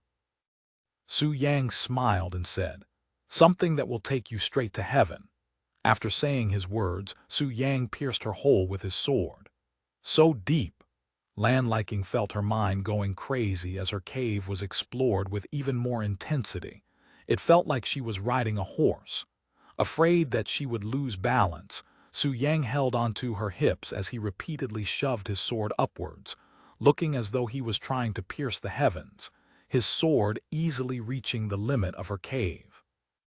Lan Liking felt that this position was more embarrassing than the previous, where she could feel Su Yang's sharp gaze all over her body, especially her forbidden garden that was endlessly making vulgar noises. "It's a beautiful view from here, Liking. It's so mesmerizing that I cannot look away." Su Yang smiled, which only caused her to feel even more embarrassed. Su Yang suddenly used his legs to raise his hips, causing her to lose balance. When she fell onto his chest, Su Yang felt her twin peaks softly pressing against his chest like two meat buns. He then embraced her, his hips moving increasingly faster and stronger. So strong. I will really go crazy at this rate." Lan Liking's eyes were sparkling like a night sky filled with flickering stars, her gaze at Su Yang filled with passion and desire. Su Yang kissed her and said, "I will make you show me your everything by tonight, Liking." It's coming again." Lan Liking began twitching, and her little flower released another stream of sparkling love juice. An entire day had passed since Su Yang and Lan Liking secluded themselves inside the second floor of the medicine hall, where many disciples and elders came and went for medicine or help. There had been plenty of elders who had requested for Lan Liking's presence during these hours, but they were all politely turned around by her disciples, who was given strict orders to not allow anyone to bother her while she treats Su Yang. Aya, I wonder how Su Yang is doing right now. Although I trust Master's medicine skills, I still cannot help but feel anxious. Ah, Su Yang, I will not forgive you if you die. Everybody there showed worry for Su Yang, everybody except one person. Junior apprentice sister Zio, what's with the frown? I have not heard a word from you since this morning. HMPH. All of you looking like young maidens in love is the reason I am frowning. Just what is so special about this Su Yang? I don't understand it. Zio, the only sister amongst them who refused Su Yang's service, explained her frustration with the situation. The girls there look at her with bitter expressions. You don't understand because you left during that day. You will never understand our feelings, junior apprentice sister Zio, our desire. Oh, Zior, it is still not too late. If you approach Su Yang with respect, then he might agree to let you into his room. Zio was speechless. She had a feeling that her sisters were no longer the sisters she once knew, and that only further deepened her worries. This Su Yang, I will see why he's so special, if he manages to leave this place alive. She thought to herself, staring intensely at the second-floor staircase. Inside the room on the second floor, Lan Liking had her head resting on Su Yang's lap as he combed her beautiful hair with his hands. Su Yang, I want to try putting it in my mouth, Lan Liking suddenly said with a blushing face, her gaze staring lovingly at the standing dragon in between his legs and her fingers gently caressing it as though she was examining a peerless treasure. Su Yang chuckled. Do you even know what to do? He asked her. Lan Liking suddenly kissed the head of his dragon with passion and said, No, but I will learn. She began licking his rod as though she was licking ice cream. It's sweet. After licking it for a few minutes, she opened her mouth and slowly began putting it in her mouth. It's bigger and stronger than I thought, she thought to herself when she realized that it had barely fit into her mouth. And after taking a moment to familiarize herself with the feeling of having a man's thing in her mouth, she started moving her head up and down. Su Yang smiled gently as he watched Lan Liking suck his little brother. It felt like he was watching an innocent girl eating candy for the first time. And although her techniques were horrible with barely any sucking force, the soft feeling of her tongue and the warmth of her mouth were heavenly. He laid on the bed and said to her, Lay on top of me and stick your butt towards my face.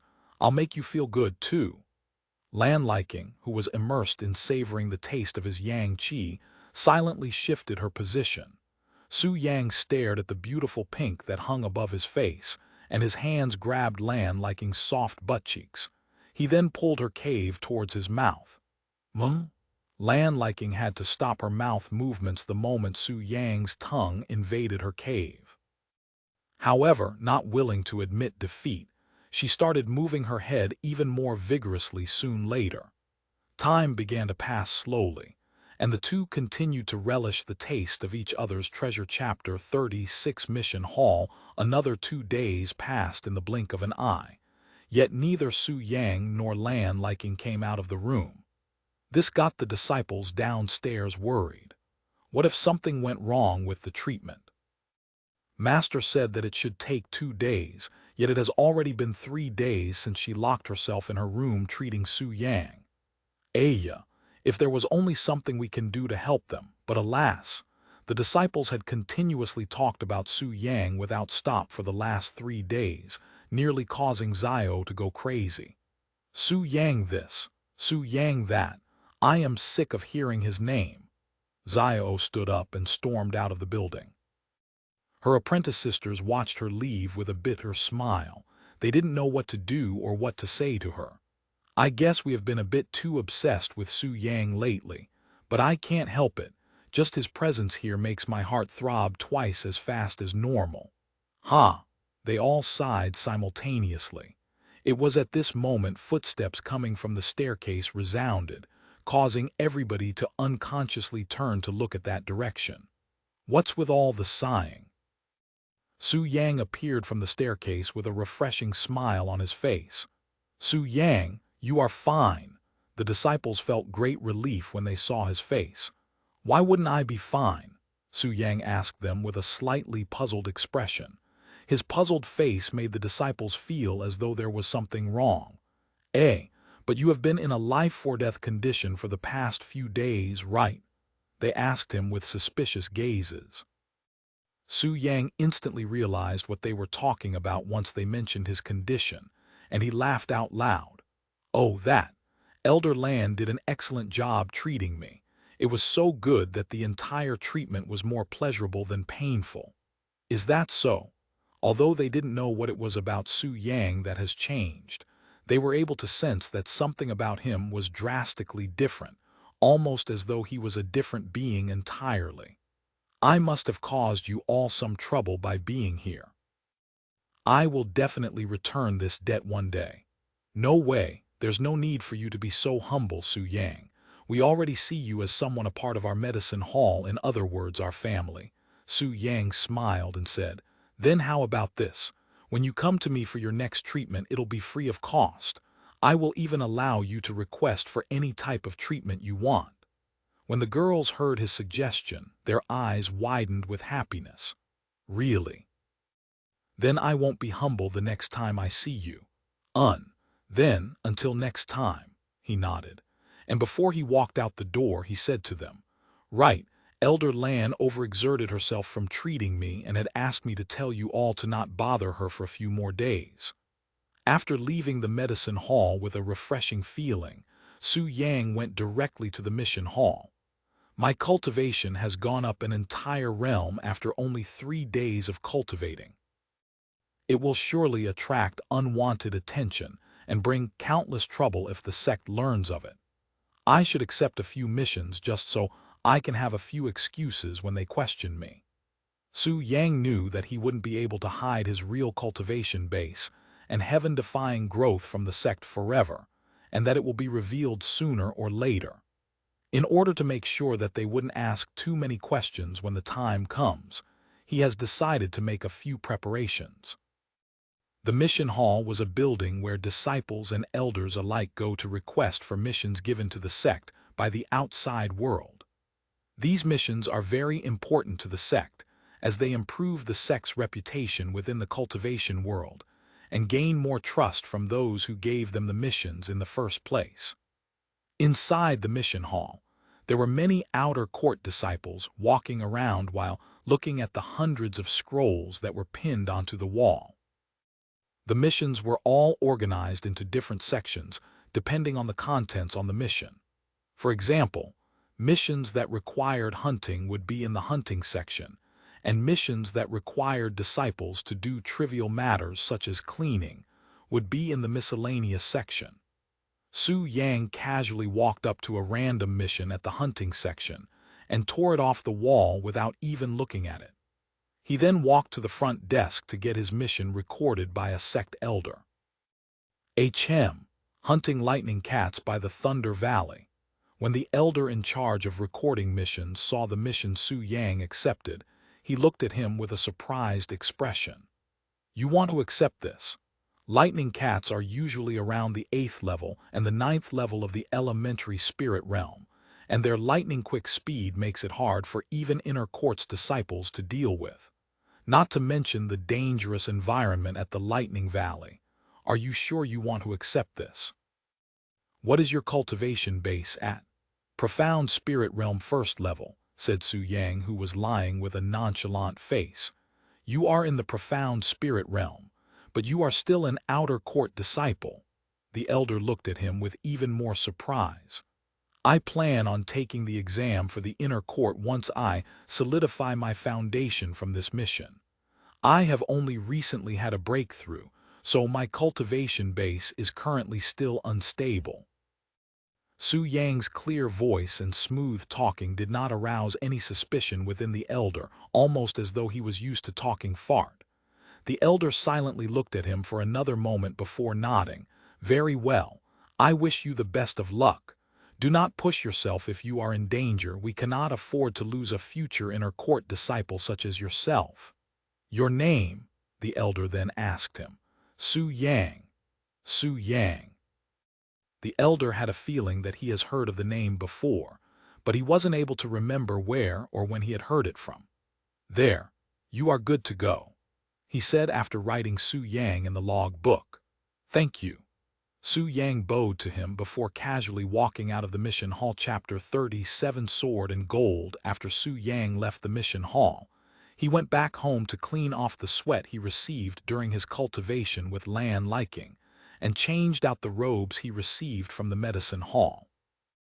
Afterward, he went to the White Pearl Treasury to prepare himself for the trip to the Thunder Valley, which was at a few hundred miles away from the Profound Blossom Sect. "It's you again." The old man there was surprised to see Su Yang appear there. He thought that Su Yang would have consumed the pure Yang flower by now, yet he seems perfectly fine. No, he looked a bit different, as though there was something profound about him. "What happened to the pure Yang flower? Did you change your mind at the last minute?"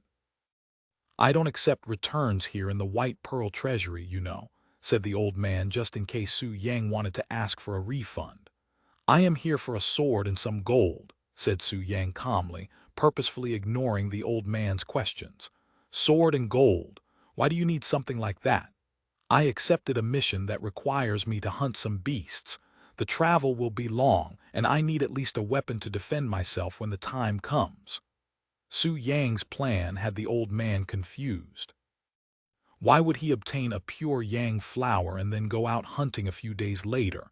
Nothing made sense in the old man's head. "What are you hunting?" the old man inquired with a casual expression. "Senior, with all due respect, I am in a hurry. I don't recall the White Pearl Treasury ever being this caring about a mere outer court disciple such as myself," Su Yang said, his voice still as nonchalant as ever. "You." The old man was obviously angry at Su Yang's rude remarks, but he didn't say anything and only frowned. After a moment he said in a reserved tone, "You are right, I have been unreasonable. There is no need for me to involve myself with your business. What kind of sword do you want? Normal ones will cost around 5 premium points. What about gold? It will be 10 premium points for 1 gold. Just a normal steel sword will do. As for gold, I want 10 gold." Su Yang handed him what little premium points he had remaining after buying the pure Yang flower, and he is now broke again. "I will be right back," said the old man after he confirmed that it was the right amount. A few moments later, the old man returned with a sword in a black leather scabbard and a small brown bag. Su Yang accepted the items and left soon afterward. After Su Yang disappeared for a few minutes, the old man called for a replacement and disappeared to the mission hall. Elder Zhao. When the elders in the mission hall noticed the old man's presence, they all stood and bowed with respect. "Did an outer court disciple named Su Yang come here today for a mission?" Elder Zhao asked then with a serious expression. "Su Yang. He accepted a hunting mission for the Thunder Valley just a few minutes ago," said the one who recorded Su Yang into the logbooks. "Hunting at the Thunder Valley, the place where lightning cats have been running rampage lately." Why would someone at the 3rd level of elementary spirit realm accept that kind of impossible mission? Elder Zhao pondered. "Let me see that logbook," he said to the elder in charge. "Here you go, Elder Zhao." Let me see 1st level profound spirit realm." Elder Zhao couldn't help but exclaim loudly after seeing the logbook, sounding as though he just saw a ghost, his loud voice startling everybody inside the mission hall. "Is something there wrong with the logbook, Elder Zhao?" asked the elder with a worried face. However, Elder Zhao only continued to stare at the logbook as though he was in a daze. How could he possibly be at the 1st profound spirit realm when he was just at the 3rd level elementary spirit realm 2 weeks ago? Elder Zhao suddenly realized why he sensed a weird feeling coming from Su Yang when he saw him. Although it was barely recognizable, it was a profound aura only someone at the profound spirit realm could emit, something that didn't exist in him before he had gotten the pure Yang flower. That brat actually managed to successfully consume the pure Yang flower, something even I wouldn't dare try. His cultivation base even soared because of it.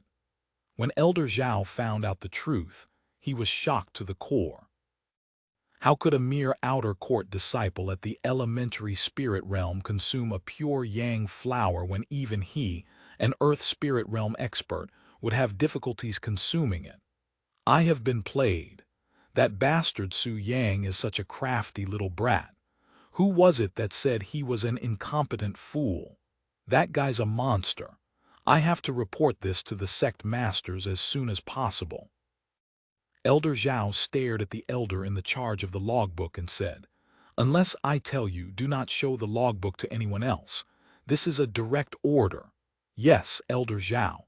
After that, Elder Zhao left the mission hall in a hurry, leaving everybody there puzzled.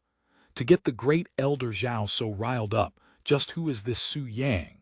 The sect elders there silently wondered to themselves. I wonder if that old man managed to figure it out by now. Su Yang wondered to himself as he approached the front gate that will lead him to the outside world. When he was in the White Pearl Treasury, he was aware that Elder Zhao had been probing him the entire time, almost as though he was investigating him. It's just a pure yang flower, yet they are treating it as though it is some kind of divine medicine. Aya, what a pain in the ass. Su Yang sighed to himself. Halt! Where do you think you are going, outer court disciple? The guards standing by the entrance gate stopped Su Yang when they noticed him approaching. I have business at the Thunder Valley. Su Yang showed them the mission he received from the mission hall. The guards examined the stamp on the mission paper and confirmed the authenticity of the stamp. Very well. Be safe out there. They opened the gate, and Su Yang casually walked out, soon disappearing from the sights of the guards. Thank you for listening to the story on KevinAudio.com, Chapter 38, Swift Feather City. After leaving the sect, Su Yang began making his way to the nearest city. In his memories, there was a place called the Swift Feather City. It was only 2 days away from the Profound Blossom Sect in walking distance. But since Su Yang used his cultivation base, it had taken him only a few hours to arrive at the Swift Feather City. Once he arrived at the city, Su Yang approached the guards that stood by the entrance of the city. When the guards noticed Su Yang approaching them, they gave each other a weird gaze, almost as though they were surprised to see him there. Su Yang noticed the weird gazes he was getting from the guards, and he asked them, "Is there a problem?" No. It's just that very rarely do we see disciples from Profound Blossom Sect despite our close distance. The guard explained to him. "What brings you here to the Swift Feather City today?" asked another guard. "Just making a quick stop before I continue on my journey." "Is that so? Well, since you are a disciple of the famed Profound Blossom Sect, we will not charge you any fees for the entrance. Normally, you'd have to pay 10 copper coins, all right." Su Yang gave his thanks before quickly making his into the city. When Su Yang left, the guard sighed, sounding depressed. The Profound Blossom Sect, how envious. With his superior looks, he probably gets to play with beauties all day. If only I was a disciple. Forget about it. With your ugly looks, you probably wouldn't get accepted even as a pet for the servants, let alone as a servant. What did you say? You speak as though you have a chance to get in with your dog face. Look in the mirror before you talk. The guards then began arguing with each other. Su Yang casually strolled around the city. The place was clean and lively, with many people entering and leaving the stores that made up the streets. Everybody there seemed to be minding their own business, but when their eyes suddenly discovered Su Yang's presence, they all stared at him with dazed expressions. It was as though the moment they saw Su Yang's handsome face, they couldn't look away. Undoubtedly, Su Yang's appearance was very eye-catching, like a sparkling gem surrounded by dirty rocks. Even within the Profound Blossom Sect, where everybody was beautiful and handsome, his appearance was considered a rarity. And naturally, such a handsome young man with an extraordinary background would easily attract the people's attention no matter where he went. especially in a place filled with mortals that are not used to someone like Su Yang, who has such an overwhelming presence. Su Yang was used to these types of stares, since it was also the same in his previous life. No matter where he went, there would be such gazes directed at him. Suddenly, a young beauty who looked to be 18 years old walked up to him with two rosy circles on her cheeks. Are you a disciple of the Profound Blossom Sect?" she asked him in a timid voice. Su Yang smiled and nodded. "Is there something you need from me?" he asked despite already knowing her motives. Seeing his handsome smile, the red on her cheeks deepened. "Do you have any spare time right now? There is something I wish to speak to you about, preferably in private," she said in a timid voice, her gaze flickering with passion. When the bystanders heard her request, their jaws nearly dropped to the floor from bewilderment, thinking how sly and shameless this young lady was being in public. Although she wasn't specific in her request, even an idiot could tell what her real motive was. If it was anyone else, they would, without a single doubt in their right mind, fall for her tactics and follow this young lady.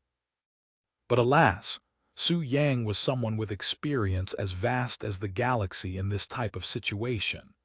Even in his previous life, it was extremely normal for mortals like this young lady to approach cultivators with their body as an offering in exchange for their help, as it was an easy way to gain valuables and connections.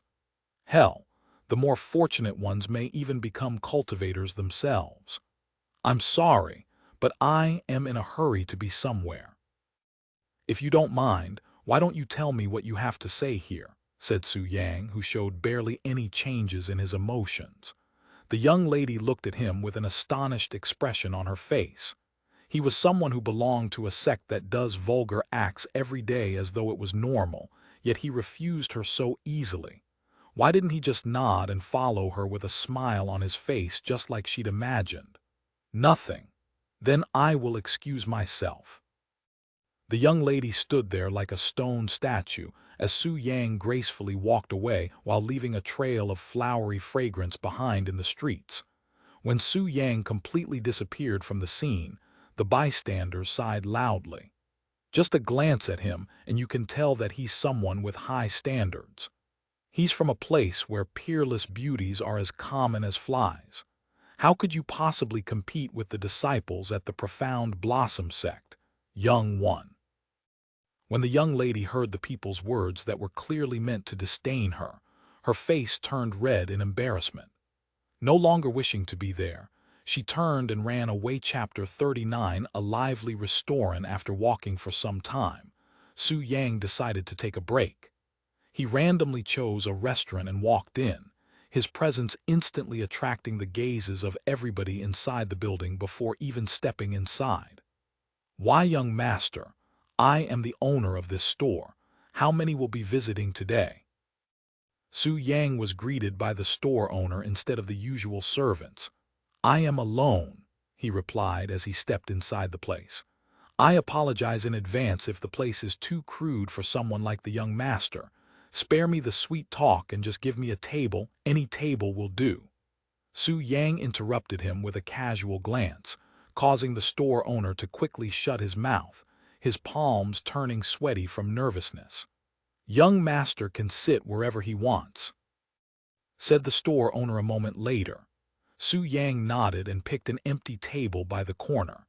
He sat down and looked through the menu that was covered in dried-up sauces and dirty fingerprints. It was almost as though the store couldn't bother to change it out. When the store owner noticed Su Yang looking very intensively at the dirty menu, his heart nearly jumped out of his throat from fright. "Why, young master, I apologize about the dirty menu. Our business is, well, rough," said the store owner, feeling overwhelmed. However, Su Yang remained silent. The dirty menu and the rough-looking place did not bother him one bit. Instead, it actually made him feel comfortable. "I want 1 pot of your homemade tea and a plate of everything you have on the menu." The store owner looked at Su Yang with wide eyes filled with astonishment when he heard his order, almost as though he couldn't believe his ears. He actually wanted everything on the menu. There were at least 20 different dishes. All right, away. The store owner didn't dare linger around and ran to the kitchen to begin commanding the cooks like a general. Very rarely would his restaurant receive cultivators as customers, let alone a disciple from the respectable Profound Blossom Sect. He couldn't afford to disappoint someone with such a profound presence no matter what, as he was afraid of the consequences. Meanwhile, Su Yang took his time to organize his mind. How long has it been since I last sat in one of these out-of-shape wooden chairs? When was the last time I stepped foot inside such a rundown restaurant? Su Yang recalled the memories when he was still a mere mortal in his previous life, more precisely, his youth. When he was still a mortal, he would oftentimes come to these kinds of restaurants with his family. However, ever since he left his family to become a cultivator, the number of times he would visit these sort of places decreased drastically, even stopping permanently once he became an immortal. As Su Yang silently sat there and reminisced his past life, the people in the restaurant whispered to each other while constantly taking peeks at him. What a handsome young man! If I could, I would, without a doubt, ravage him on my bed. Are all the men in the Profound Blossom Sect this handsome? If only I was a disciple there. The ladies there giggled as they whispered their fantasies to each other whilst the men grumbled in jealousy. Fuck, just because he was born a little bit more handsome than the rest. Yeah, why are the heavens so cruel? Isn't it already enough that I am not born handsome?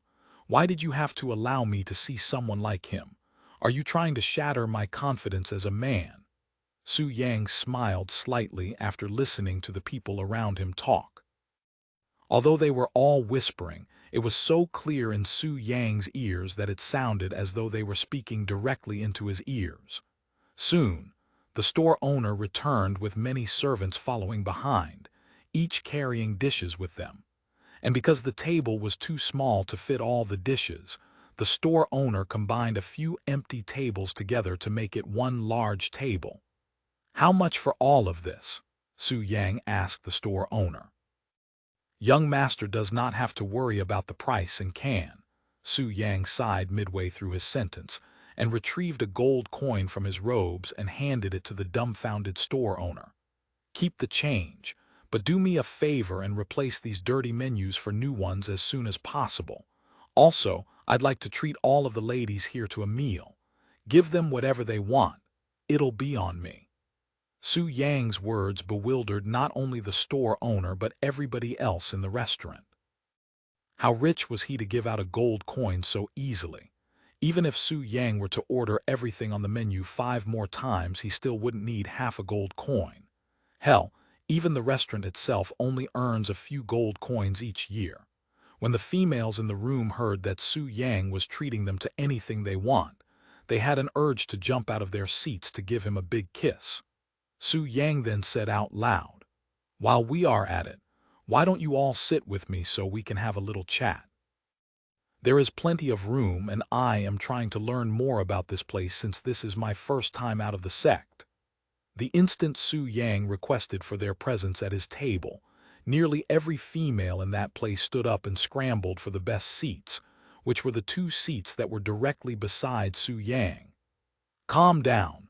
I won't be going anywhere anytime soon. Su Yang smiled at their actions, causing them to blush in embarrassment. Thus, the somewhat dead restaurant suddenly turned into a lively place. Chapter 40. The 4 great families. 6 women sat around Su Yang with bright expressions. All of them were as old as Lan Liking, if not older, but because none of them were cultivators, they actually looked their age, unlike Lan Liking, who still looked to be a young lady despite her old age. "Little brother, how old are you?" one of them asked Su Yang in a charming tone. "I am 16, he replied in a casual manner. "So young, I would have never guessed just by the way you handle yourself. You have such a mature demeanor that I thought you'd be much older." "Are you disappointed?" Su Yang asked with a smile. He, of course not. Even if you are only 16 years old, you are still considered an adult. "What is your name?" "Xiao Yang," said Su Yang. thinking to himself that it would be for the best if he didn't reveal his true identity outside the sect until he was certain about a few things. Where are you from, Xiao Yang? I was born inside the Profound Blossom Sect. Whoa, you were given birth to inside a sect? Su Yang slightly smiled at her astonishment. Enough about me, I'd like to know more about the outside world as this is my first time outside. What would you like to know? Tell me about this eastern continent, said Su Yang. Well, it's a very large continent for one. I heard that it's impossible to travel from one end to another if you are not a cultivator. The eastern continent is divided into 4 separate regions, each ruled by one great family. Su Yang looked at the woman who mentioned the great families with interest. Tell me more about the 4 regions and its great families, he said as he sipped on tea. The 4 great families are giants in both the cultivation and the mortal world. Each of them controls an equal amount of land, and they are known to produce geniuses with abnormal talents for cultivation. Other than their fame and military prowess, there is not much else known about them, especially not in a place like this. Do you know the names of these 4 great families? If I recall correctly, the Fang family rules the western region, the Long family in the eastern, the Xiang family in the southern region, and lastly, what was it again? The Su family, said another woman, they dominate the northern region. By the way, we are currently within the western region, governed by the Fang family. The Su family. Su Yang lifted an eyebrow once he heard the surname of that family. What a coincidence that they have the same surname as him. Yes, and although all 4 great families supposedly have the same amount of military power, rumors have it that the Su family may actually be the strongest among the 4. Is that so? Su Yang mumbled with a pondering expression. Although he lied about being born in the sect, he actually didn't have a single clue as to where he was originally from. All of the memories he had received from the previous Su Yang were for the 1 year after he joined the sect. The rest were seemingly blocked by a wall, almost as though it was forcefully suppressed. What's wrong, little brother? You seem interested in this Su family more than the rest. I have heard a few disciples mention their name before, said Su Yang. Do you know where they are located? He continued. All 4 great families are stationed in the capital of each region. Don't tell me little brother is planning on visiting them, someone said in a joking tone. Perhaps. Su Yang put down his tea and said with a smile, dumbfounding the people around the table. Right, what about the other continents? He suddenly asked them. When Su Yang mentioned the other continents, they looked at each other with a perplexed expression. Well, other than the fact that every continent is separated by a vast sea called the Jade Sea, we really don't know anything about them. The Jade Sea. Su Yang instantly frowned. He has traveled the 4 worlds in his previous life, yet he was unfamiliar with this name. Perhaps he was no longer under the same heaven as his previous life. When the people around the table saw the pained expression on Su Yang's face, they knew that something was wrong. They felt like comforting him, but they didn't know why he suddenly turned sorrowful after hearing about the Jade Sea. The thought of not being able to see his beloved again greatly pained Su Yang, however. He wasn't willing to give up so easily, not until he has definite proof that they no longer exist in this world. When Su Yang noticed the awkward silence, he put on a smile and said, I was lost in my thoughts, I apologize. There is no need for you to apologize, we understand. Whatever caused you to show such sorrow, I hope it goes away. They said to him in gentle voices, sounding like mothers comforting their child after they experience something painful. Su Yang nodded, and they continued to eat while laughing and joking, almost as though the awkward moment had never happened. A few hours quickly passed since Su Yang shared his table and food with the ladies, and he finally said his goodbyes after cleaning all the food off the table. It has been forever since I've had such fun sharing tables with strangers. Su Yang left the restaurant with a refreshing feeling in his heart. Chapter 41. You heard me. After leaving the restaurant, Su Yang walked a straight path through the streets until he reached the other end of the city. where the exit gate was stationed. When he reached the gate, Su Yang noticed a large group of people and a few carriages waiting right outside the gate. They were all equipped with weapons and armors, looking as though they were about to enter a battle. There were even a few people in robes that looked to be disciples of some sect mixed in with the crowd. By the time Su Yang passed the guards and stepped out of the city, the majority of the crowd was already looking at him with many different kinds of gazes. Some gazes were filled with envy, and others looked at him with disdain.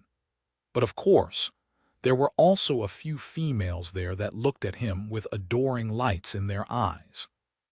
Under the gazes of over 50 people, Su Yang calmly walked the road, his expression as tranquil as a still lake. He didn't care what they were doing, nor was he interested. However, his ears couldn't help but pick up the whispers of the crowd. Isn't that a disciple from the Profound Blossom Sect? The only shameless sect that chooses its disciple by their looks first and talent second. Yeah, that sect. All they do is screw each other day and night without proper training, hence why they usually have a high cultivation base but zero experience in combat. They only cultivate for their looks, so they wouldn't care even if they only have high cultivation bases and nothing else. Su Yang acted as though he didn't hear anything when the disciples from another sect within the crowd spoke badly about his sect, but he was laughing deep inside. While their words were harsh, there was actually some truth behind it. The Profound Blossom Sect was known for their beautiful people, vulgar practices, and high cultivation base. However, the majority of its disciple had little to no experience when it came to techniques for combat. At least that was true within the outer court. From what Su Yang received from his memories and what he personally witnessed in the outer court disciples are usually so focused on increasing their own cultivation base that they barely bother to train in real techniques used for combat. It wouldn't be an exaggeration to say that most outer court disciples would rather spend their time in bed with their partner than to actually pick up a sword and train until they sweat. Suddenly, somebody from the front shouted out loud, causing everybody to look at him. It was a bulky man with a bald head. "All right, everybody, we are ready to travel to the Thunder Valley. If you are not ready by now, then you should just go back home."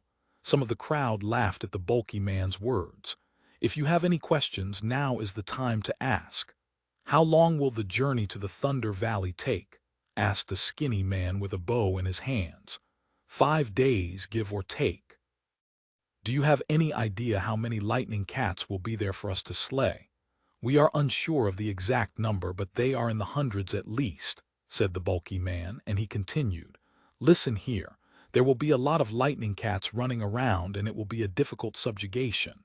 However, this just means that there will be more wealth for all of us to share afterward." A thundering battle cry suddenly resounded, causing Su Yang's hairs to tremble. What a lousy crowd! Su Yang thought to himself, and he looked at the paper in his hands. This mission seems to be bigger than expected.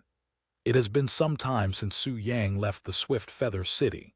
He calmly walked down the middle of the wide path with his hands behind his back, looking as though he was taking a stroll in a park. He was looking left and right, seemingly interested in Mother Nature.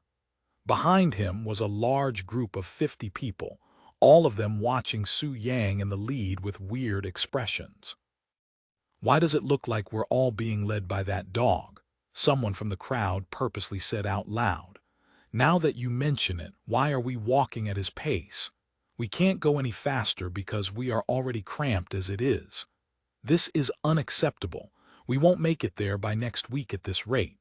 Hey, Brad in the white robes, get out of the way before we run you over," the bulky man shouted in his obnoxiously loud voice. Hearing the loud commotion coming from the back, Su Yang turned his head around and glanced at the crowd. However, he didn't stop walking and returned to looking at the front after a single glance. His simple yet arrogant action instantly angered many in the crowd. "You fucking brat! Are you picking a fight with all of us by yourself?" Simply courting death. Su Yang didn't bother turning around for the second time and continued to walk at a casual pace. Everybody within the crowd was at least at the 7th level of the elementary spirit realm, with a few of them at the early profound spirit realm. Such a large group radiated an overwhelming pressure that would easily scare anyone weak-hearted, yet in Su Yang's eyes, they were only a bunch of fools with loud mouths. HMPH. Let's see if you dare ignore me after I start swinging my axe at you. The bulky man stepped forward and approached Su Yang with a wide steel axe in his grasp. It was at this moment Su Yang suddenly stopped walking and turned around to face the crowd.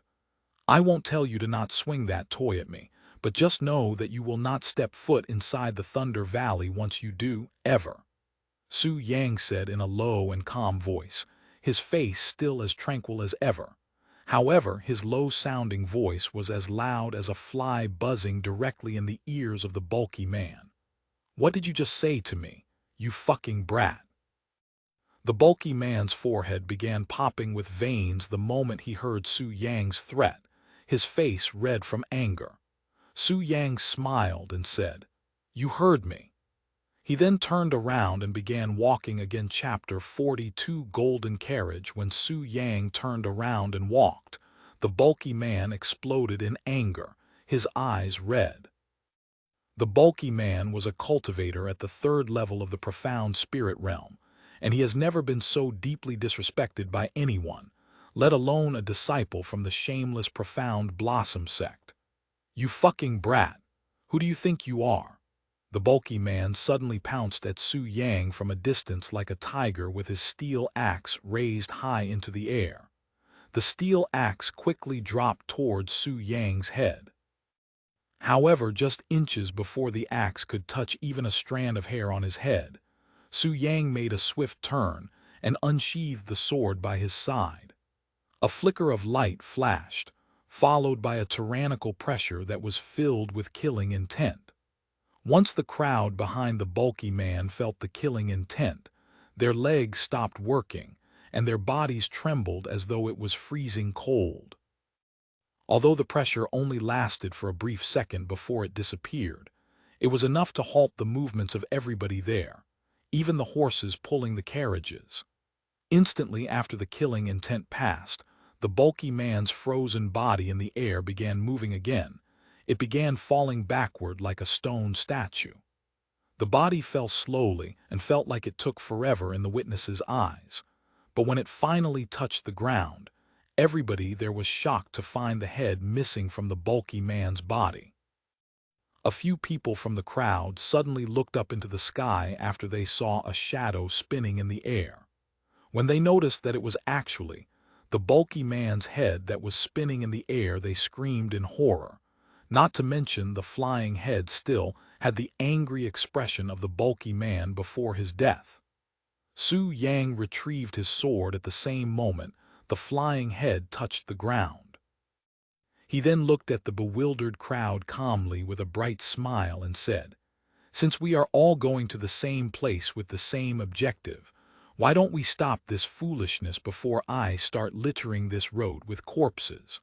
Though I wouldn't mind warming up before I start hunting at the Thunder Valley." The crowd slowly nodded to his suggestion while swallowing hard. They have never met someone as menacing as this young man from the Profound Blossom Sect before. It felt to them as though they were standing in front of the devil himself. Good. Su Yang also nodded. Then let's make this journey worthwhile. He turned around and began walking again. Su Yang's figure quickly disappeared from the crowd's view. When they confirmed that Su Yang was truly gone, the group of people fell to their butts, their body covered in sweat. Who the hell was that? I have never heard of such a frightening existence belonging to the Profound Blossom Sect. Who was it that said he was just an outer court disciple? He's clearly powerful enough to become an inner court disciple, even in my sect. No. Even becoming a core disciple is possible. The group soon continued their journey despite their leader's sudden death. It was not as though they can just go home after coming all the way out here. not to mention the wealth they could obtain from slaying lightning cats. This is a world where the strong eats the weak. It isn't uncommon for a powerful individual like the bulky man to die from defeat, as there would always be someone stronger. 4 days quickly passed. Su Yang has been walking for 4 days without rest, yet he seemed perfectly fine, almost as if he was full of energy. Chem. He suddenly noticed an expensive-looking carriage in the distance. It was surrounded by many armored men on horses. The carriage was entirely made out of gold and expensive jade, giving it an exquisite aura as though it belonged to royalty. Above the carriage was an old man in a gray robe, who was sitting there cross-legged, seemingly in cultivation. Although Su Yang was unable to detect the old man's cultivation base, he was able to guess it just from his experience alone. Heavenly spirit realm. What could someone at his level be doing here, sitting on top of a carrier like some kind of guard? He wondered. What about the person sitting inside the carriage? Who could possibly have enough status to keep a heavenly spirit realm expert as a guard in this mortal world when they are considered masters at the apex? Su Yang was intrigued by the golden carriage and its heavy guard, but he wasn't someone who'd stick his nose into places it doesn't belong, so he only ignored it and silently walked behind it. After some time, the guards finally noticed Su Yang following them. "Senior, should we do something about that kid? He's been following us for quite some time now," said one of the armored guards. The old man slowly opened his eyes, and he turned his gaze to look at Su Yang. However, when he tried to probe him, the old man was surprised to find out that he was unable to see his real cultivation, feeling like he was looking at a cloud of human-figured smoke. However, despite Su Yang's mysterious presence, the old man did not feel any threat or malicious feeling towards him. "Ignore him," he said a moment later. The guards nodded and no longer thought about approaching Su Yang. However, they were still paying attention to him just in case he starts acting suspiciously. What an interesting young man. The old man smiled to himself before closing his eyes again. Chapter 43. Shadowy figure. After walking for a few more hours without any hurdles, the golden carriage suddenly came to a stop. The guard narrowed their gazes at the shadowy figure in the front, and the old man slowly stood up. Seeing this sudden development, Su Yang also halted his steps. The shadowy figure was clad in full black robes with only his 2 black eyeballs exposed, looking like an assassin. However, a real assassin wouldn't reveal himself this openly and obviously. Is this some kind of joke? The old man opened his mouth to ask the shadowy figure. "The Moonlight Blades had sent you, a single Earth Spirit Realm expert here, despite being aware of my presence." The shadowy figure chuckled and said in a hoarse-sounding voice, "I am only here to pass on a message to the young lady inside that carriage on the behalf of my king. If you do not obediently hand over the 100 Poison's body by the time the next full moon is present, then we will have no choice but to take it by force," said the shadowy figure. When the soldiers on the horses heard the message, their eyes radiated with anger. "How imprudent! Have you forgotten who we are? Even if the Moonlight Blades were to attack us with full force, you wouldn't even get past the front gate." One of the guards shouted loudly. "How dare you threaten the young lady? It will only be a matter of time before we find your hideout and wipe you out," said another guard. "Ha ha ha!" The shadowy figure burst out laughing. "Of course, if we were to fight you head-on, our Moonlight Blades would stand no chance. However, who do you think we are? You should know better than anyone else that we will never fight fists with fists." Su Yang silently listened to the conversation being held by the 2 parties, both of them with a seemingly profound background.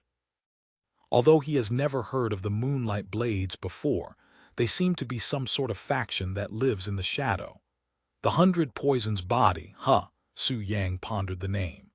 "Is that all you have to say?" said the old man, who has been silent this whole time. "If that's all, then you may die now." The old man suddenly retrieved a paper fan from inside his robe and gently waved it at the direction of the shadowy figure. A powerful ripple appeared from the paper fan the moment the old man waved it, causing it to fly towards the shadowy figure. However, before the ripple could touch him, the shadowy figure disappeared from where he stood like a ghost, and where he just stood exploded an instant later. The old man suddenly turned to look at Su Yang and shouted, "Watch out!" Knowing that I would die today, I had planned to take a few of your guards with me before I die. However, this kid's face is very annoying to look at, so be gracious that I will take his life instead. The shadowy figure suddenly appeared behind Su Yang with a black dagger in his grasp, raised and ready to strike. However, unfortunately for the shadowy figure, Su Yang's grasp was already on the sword handle by his side before the shadowy figure even disappeared.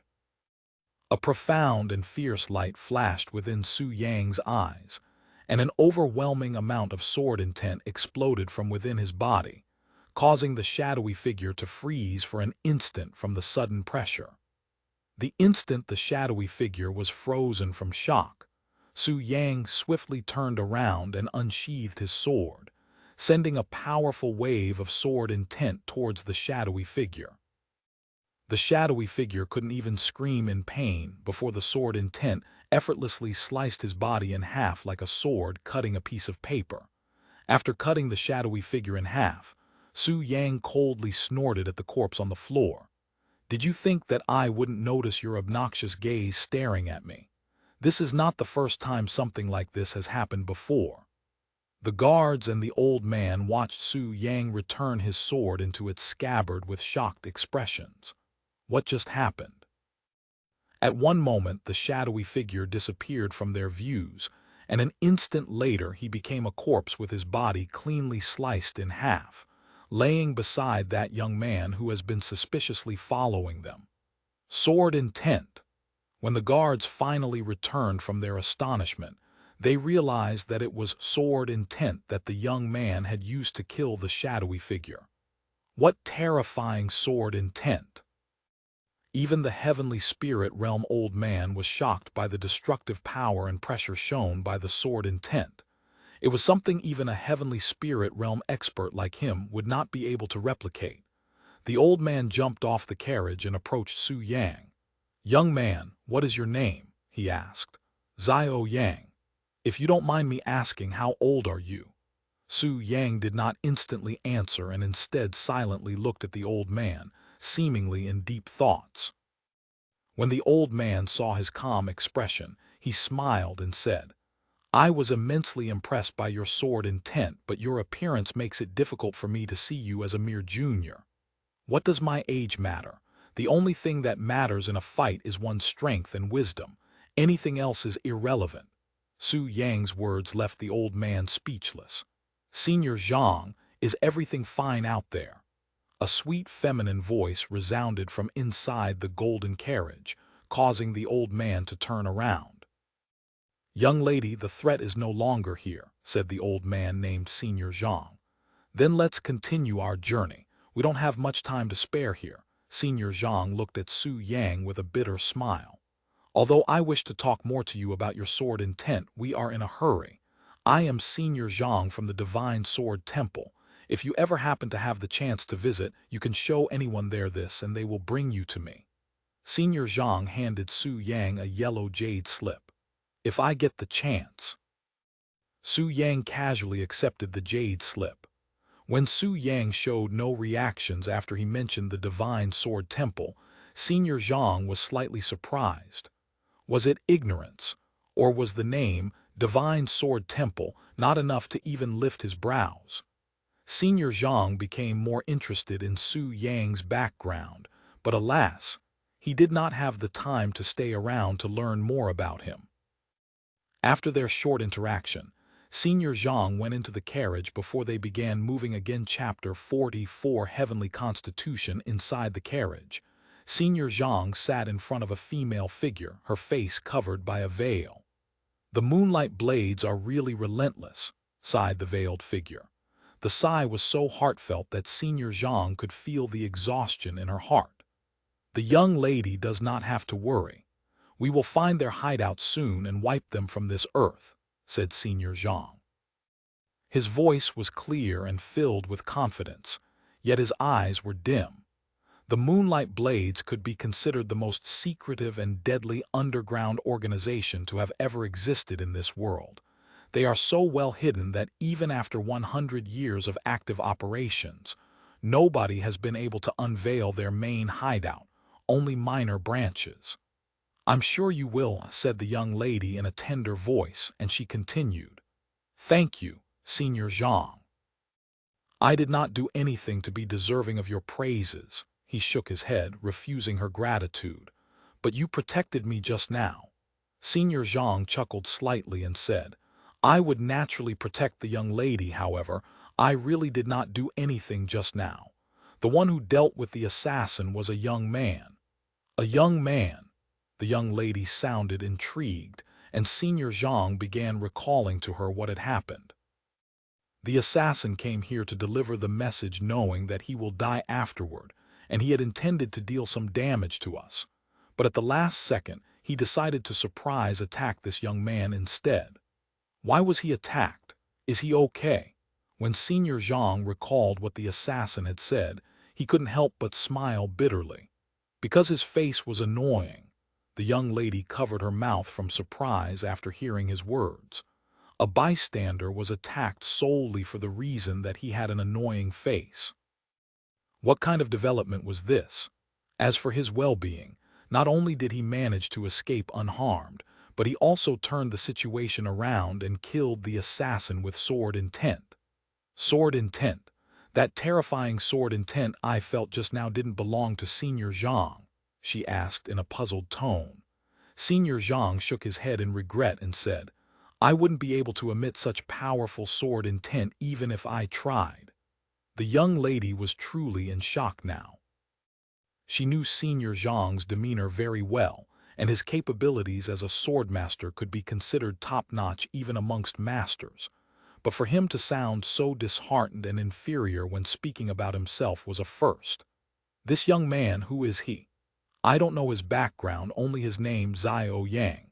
Although he looks like a teenager, his demeanor says otherwise. If I had to guess, then he must be some revered swordmaster in disguise." "Xiao Yang, is he still out there right now? Why don't you invite him inside to have a talk?" The young lady's words surprised Senior Zhang. "But we don't know his background. While I can't sense any threat from him, I don't think it would be a good idea to have him so close to the young lady. I am interested in this swordmaster who even our esteemed Senior Zhang cannot comprehend. And since he's strong enough to kill someone from the Moonlight Blades, I'd like to at least create some kind of connection between us." After a moment of silence, Senior Zhang nodded and left the carriage. Outside the carriage, Su Yang was still trying to recall the name 100 Poison's Body mentioned by the assassin. "Ah, I remember now. It is a royal-grade heavenly constitution. Anyone with 100 Poison's Body would be immune to all poisons at the mortal rank." Su Yang finally recalled why he found the name so familiar.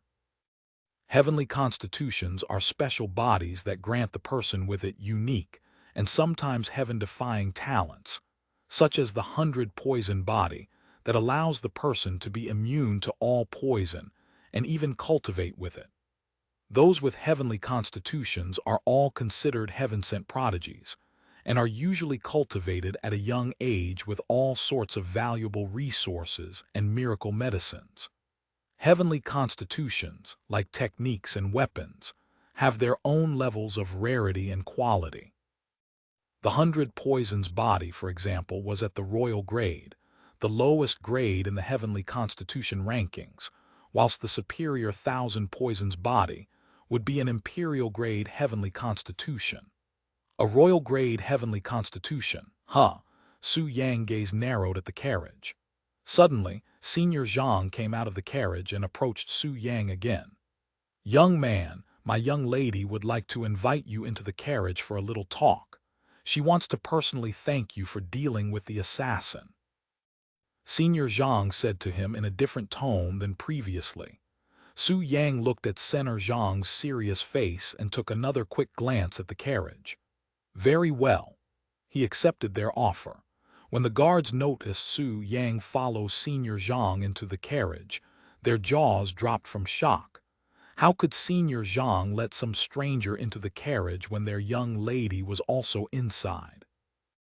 However, as much as they wanted to complain and block Su Yang, none of them dared to open their mouth when they recalled the prowess he showed, not to mention Senior Zhang being beside him. Once Su Yang entered the carriage, he was greeted by an elegant figure clad in red robes sitting on one side of the carriage. Although he couldn't see her face, his vast experience told him that she was definitely a great beauty. On the other hand, when the young lady saw Su Yang's handsome face for the first time, she was greatly surprised by his appearance, even fascinated.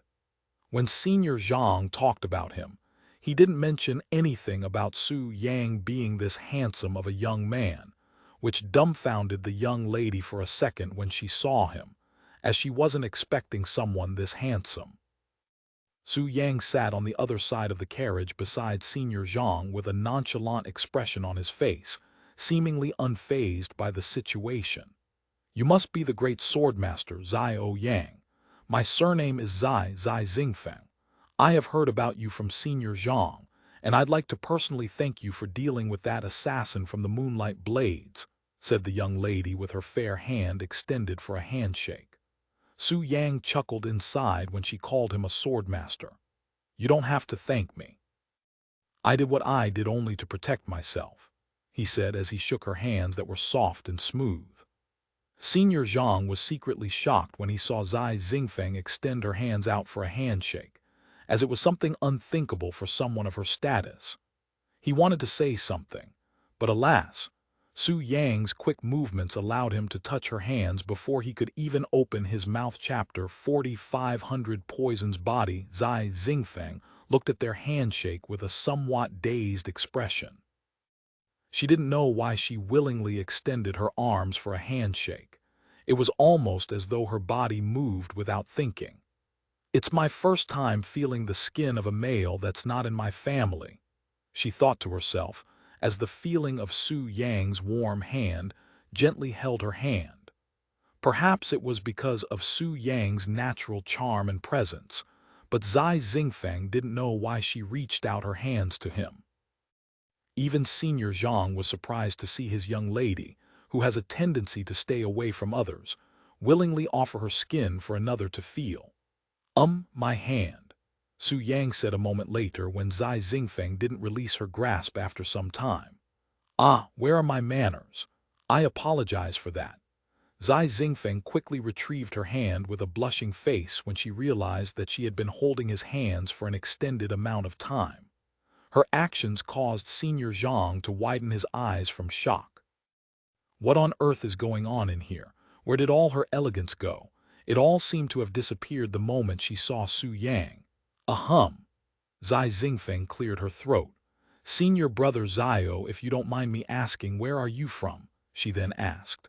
Ignoring the way she addressed him with intimacy, Su Yang casually lifted his arm into the air to show her the blossom arts on his sleeves.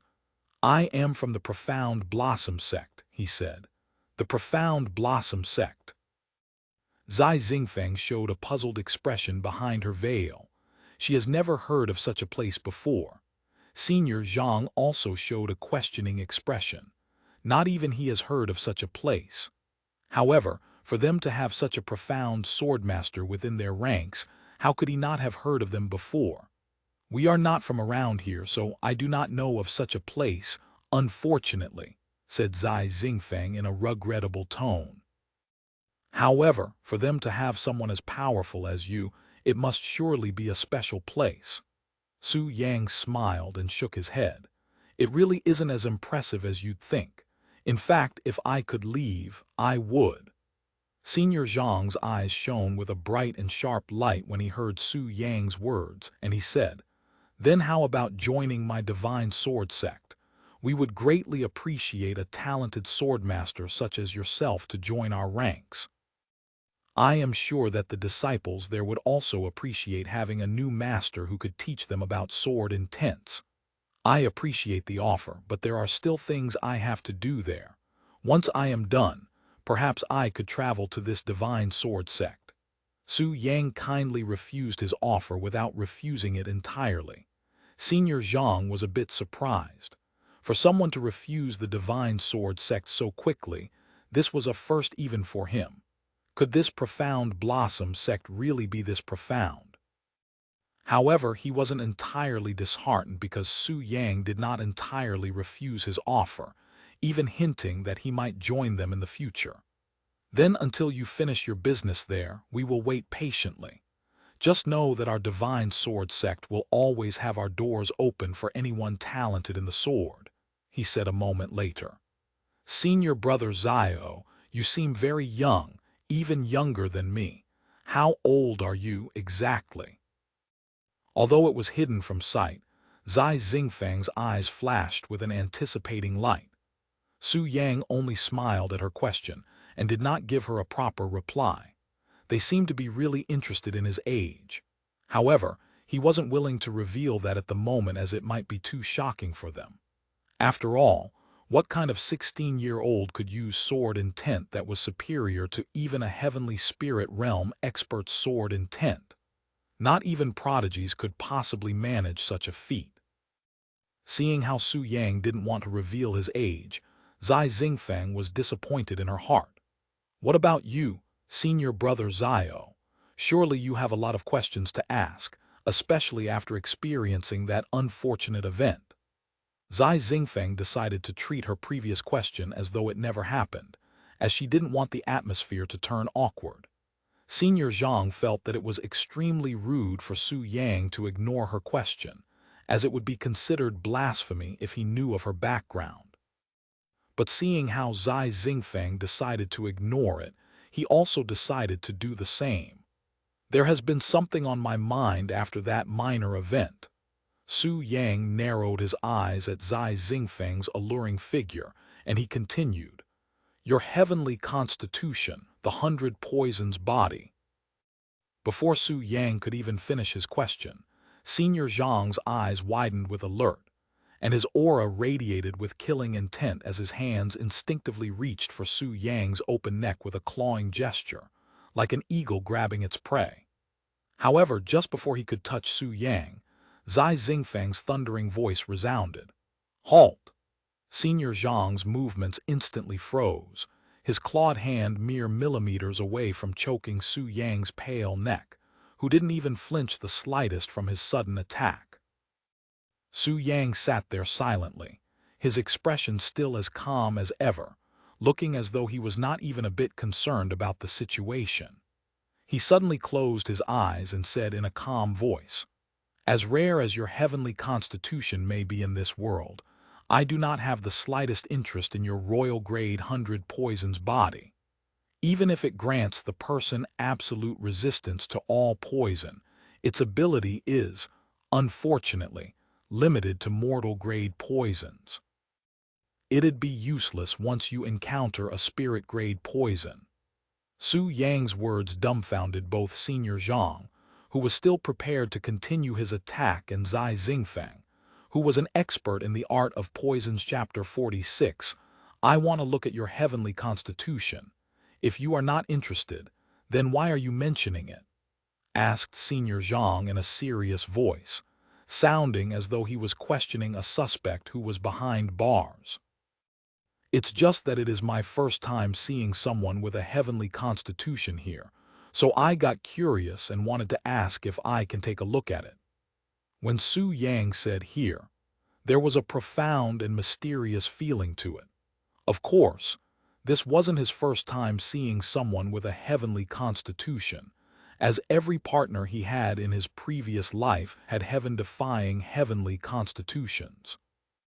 However, as for this world's heavenly constitution, this would truly be his first time seeing one, and he wanted to confirm whether or not it was the same as the heavenly constitutions from his previous life. Why you want to look at her heavenly constitution? How shameless and bold of you. Do you have any idea what kind of nonsense you are asking? Are you courting death? When Senior Zhang heard Su Yang's insane request, he nearly pounced at him with open jaw. Even Zai Xingfeng couldn't help but blush behind the veil covering her face, as this was the first time someone has ever dared to be so bold in front of her. For Su Yang to ask her if he could see her heavenly constitution, he was basically asking her if he could see her 100 poisons body. In other words, he wanted to see her naked body. Su Yang looked at Senior Zhang's disgusted expression with a frown. What are you talking about? Wah, but you clearly just asked to look at her heavenly constitution. I sure did, he nodded without a second thought. Senior Zhang's face turned red from anger. He felt that Su Yang was trying to make him look like a fool. To look at her heavenly constitution means to look at her bare body. How shameless do you have to be to ask the young lady that? If the young lady didn't stop me, I would have already killed you. Su Yang looked at him with wide eyes. Her bare body? You must surely be jesting. I am merely asking her to show me her palm so I can take a look at her meridians. Who said anything about looking at her body? He said in a surprised tone, sounding as though he was truly innocent in this matter. Though I wouldn't mind going through the trouble to use that method. Senior Zhang nearly puked up a mouthful of blood after hearing his words. If Zai Xingfeng wasn't sitting in front of them, he would have already slapped him a few times by now. Young lady, I shall refuse his audacious request for you, he said in a stern voice. Su Yang shrugged his shoulders and said, Then my business here is done. Albeit a bit short, it was nice talking to you, but I will be taking my leave now, as my destination is just ahead. You are heading to the Thunder Valley?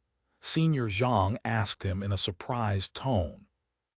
The strongest beasts there would be around the profound spirit realm, so why would someone as powerful as Su Yang, who has the capabilities to kill someone at the Earth spirit realm with ease, want to go there? Just a small mission. Then if you'll excuse me. Wait. Just as Su Yang was about to open the door to leave, Zai Xingfeng suddenly called for him. However, Zai Xingfeng herself did not know why she stopped him, as she would normally never ask someone who wanted to leave to stay. It's just my palm, right?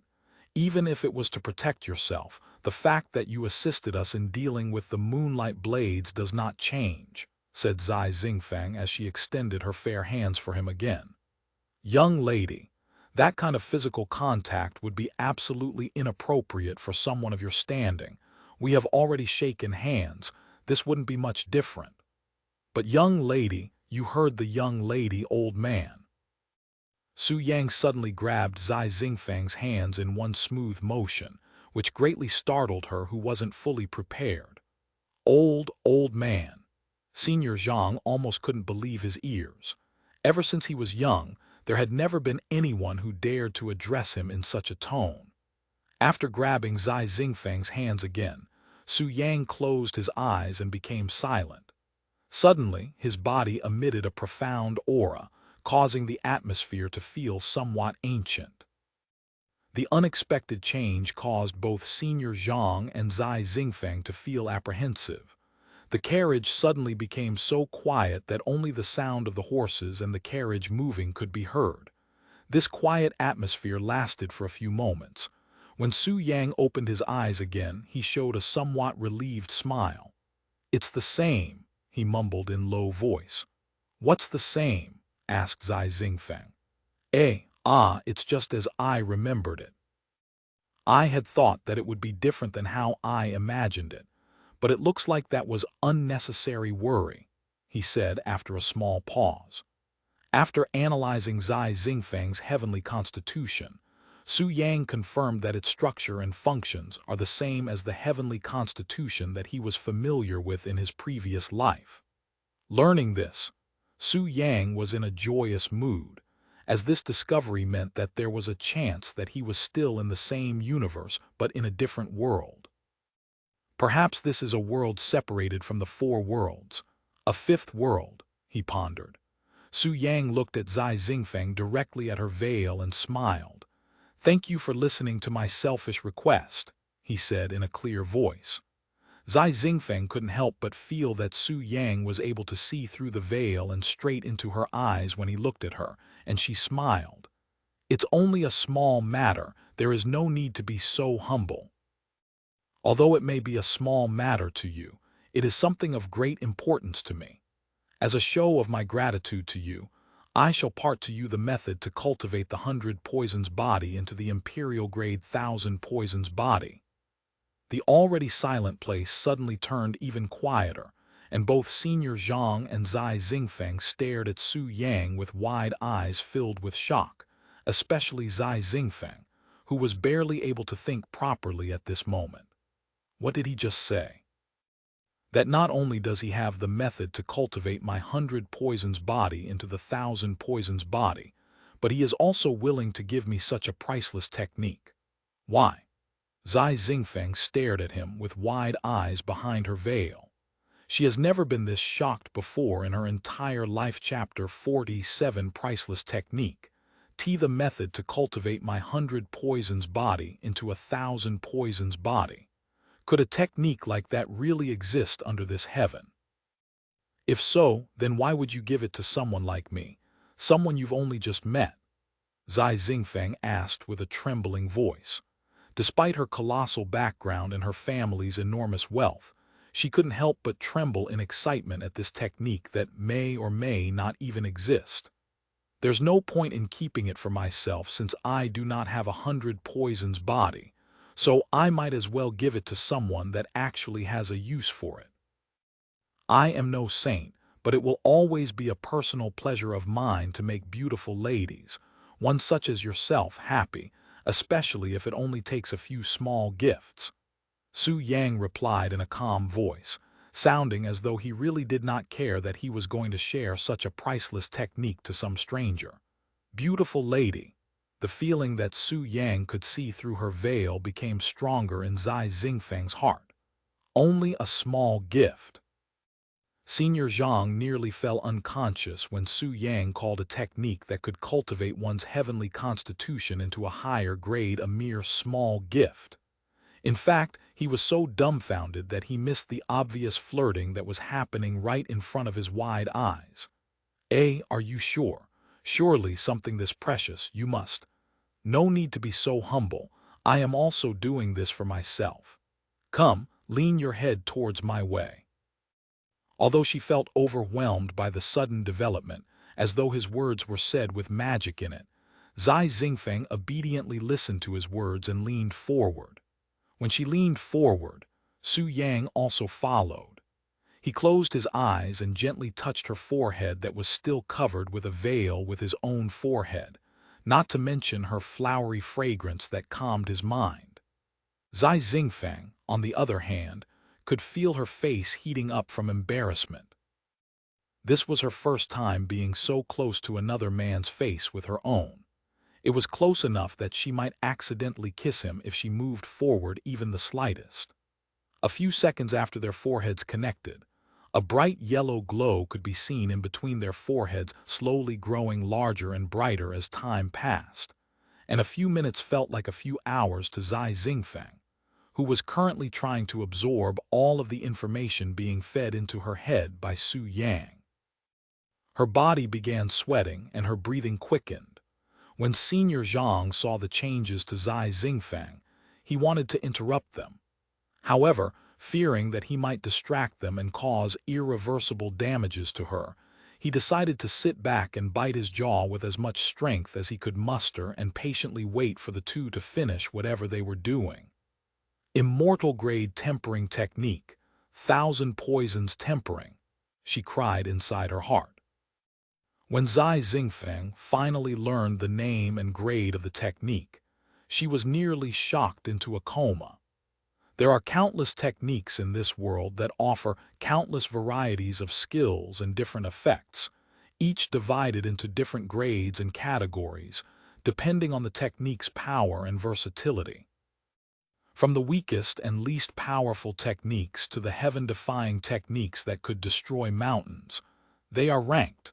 Mortal grade, earth grade, heaven grade, and lastly, the Immortal grade, which was considered the highest attainable rarity for techniques in this mortal world.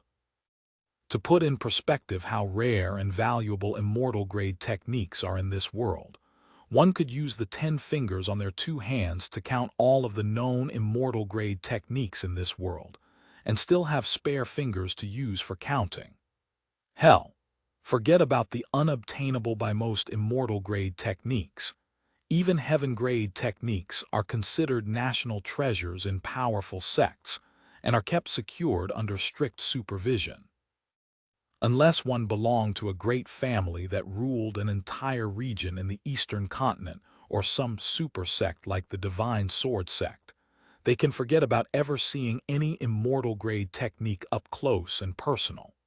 When Su Yang finally finished transferring the technique into Zai Xingfeng's mind, he slowly pulled his head away from her forehead.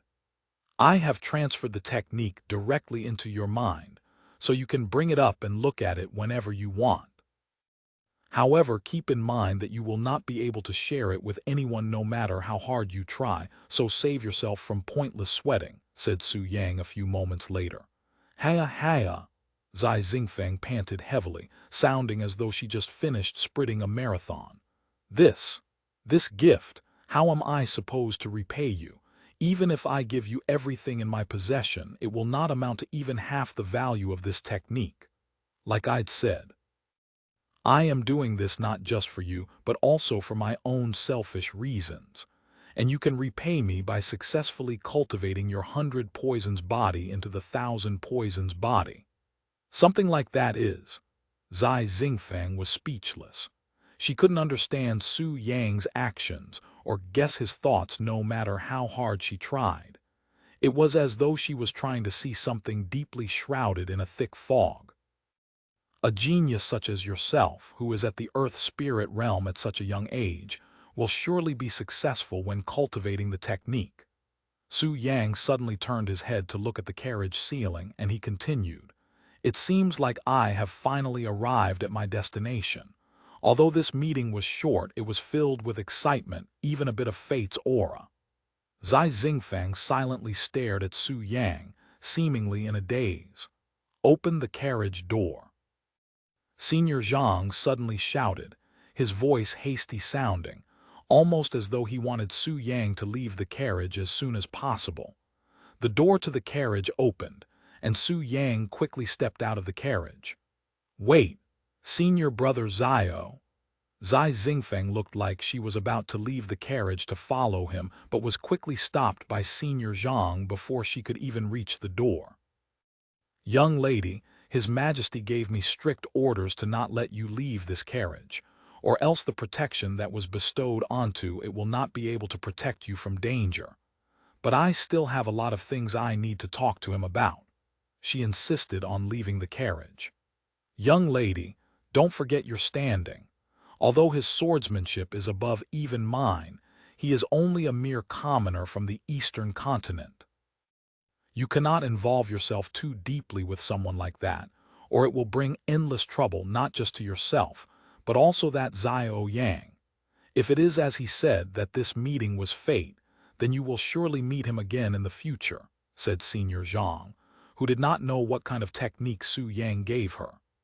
Zai Xingfeng finally gave up on leaving the carriage to chase after Su Yang after hearing those words. "Start the carriage," shouted Senior Zhang a few seconds later, and the carriage began moving.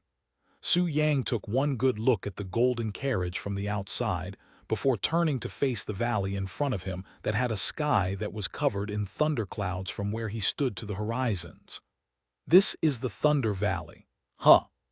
Chapter 40, 8-9 Astral Steps right outside the Thunder Valley before entering the trees that filled the horizon. Dozens of people camped outside. Most had injuries on their body, some even with lost limbs.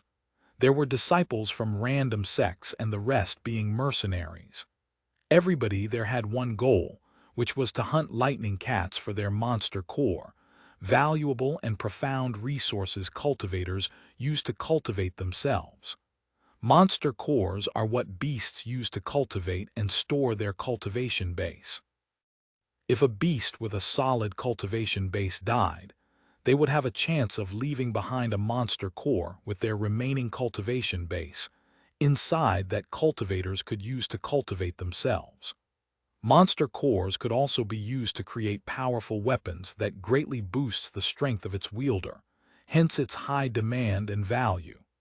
Su Yang casually walked towards the entrance of the Thunder Valley with the sound of lightning strikes constantly roaring in the background. When he reached the camps, the people there started at him with odd gazes. He's going in there alone. Does he have a death wish? He must be really confident. I will give him 2 hours before he returns with tears in his eyes. I bet you that he won't return ever. A few individuals there laughed at Su Yang, who was walking into the Thunder Valley without any alert on his face. They have seen too many overconfident individuals enter with similar faces like Su Yang, only to return with grave injuries after being here for many days. Inside the Thunder Valley, Su Yang was surrounded by mountains, tall grass and trees, and besides the random thundering in the background, it was relatively quiet in the area. He walked straight towards the depths for half an hour without stop, yet he has not managed to encounter a single lightning cat. However, Su Yang was already well aware that there were no lightning cats in the outer area of the place before stepping into the Thunder Valley, so he wasn't surprised by their absence. They sure have perfectly cleaned out the outer perimeter, taking even the corpses with them. He wondered as he reached deeper into the valley. As Su Yang got closer to the center, the thundering in the background grew louder and fiercer, like the sound of roaring dragons. Listening to the background, Su Yang couldn't help but recall the time he had spent in the Dragon God Valley, where he would often hear similar sounds in the background. Dragon God Valley. The light in his eyes suddenly flashed a mysterious light. It was one filled with melancholy. Suddenly, the sound of many shrieking resounded in Su Yang's ears.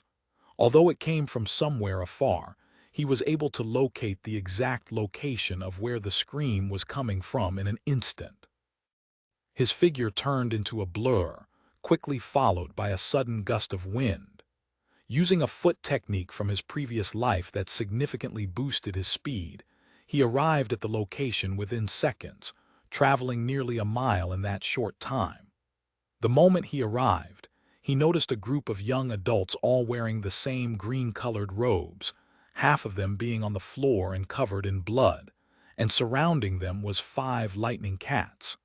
These people were mostly disciples from some sect. The lightning cats had black fur and blue eyes, and they are about as big as an adult walking on their 4 limbs. Their black fur also constantly flickered with electricity, looking as though they were all covered in an armor made of lightning. When Su Yang suddenly showed up, the lightning cats and the disciples there looked at him. The disciples looked at him with desperation in their gaze, hoping that he could help them escape this situation. For the lightning cats, they stared at him with wariness and alert. Although they couldn't see his cultivation base, their beastly instincts warned them that Su Yang's presence was definitely the strongest there, and that he wasn't someone to be taken lightly. When the trembling disciples there noticed the lightning cats became defensive upon Su Yang's arrival, their eyes glimmered with hope. Su Yang retrieved the mission scroll he had received from the sect, and confirmed that it did not mention how many he needed to kill before completing the mission. Although they are only at the elementary spirit realm, their monster cores should fetch some decent wealth if I sold them to some rich families.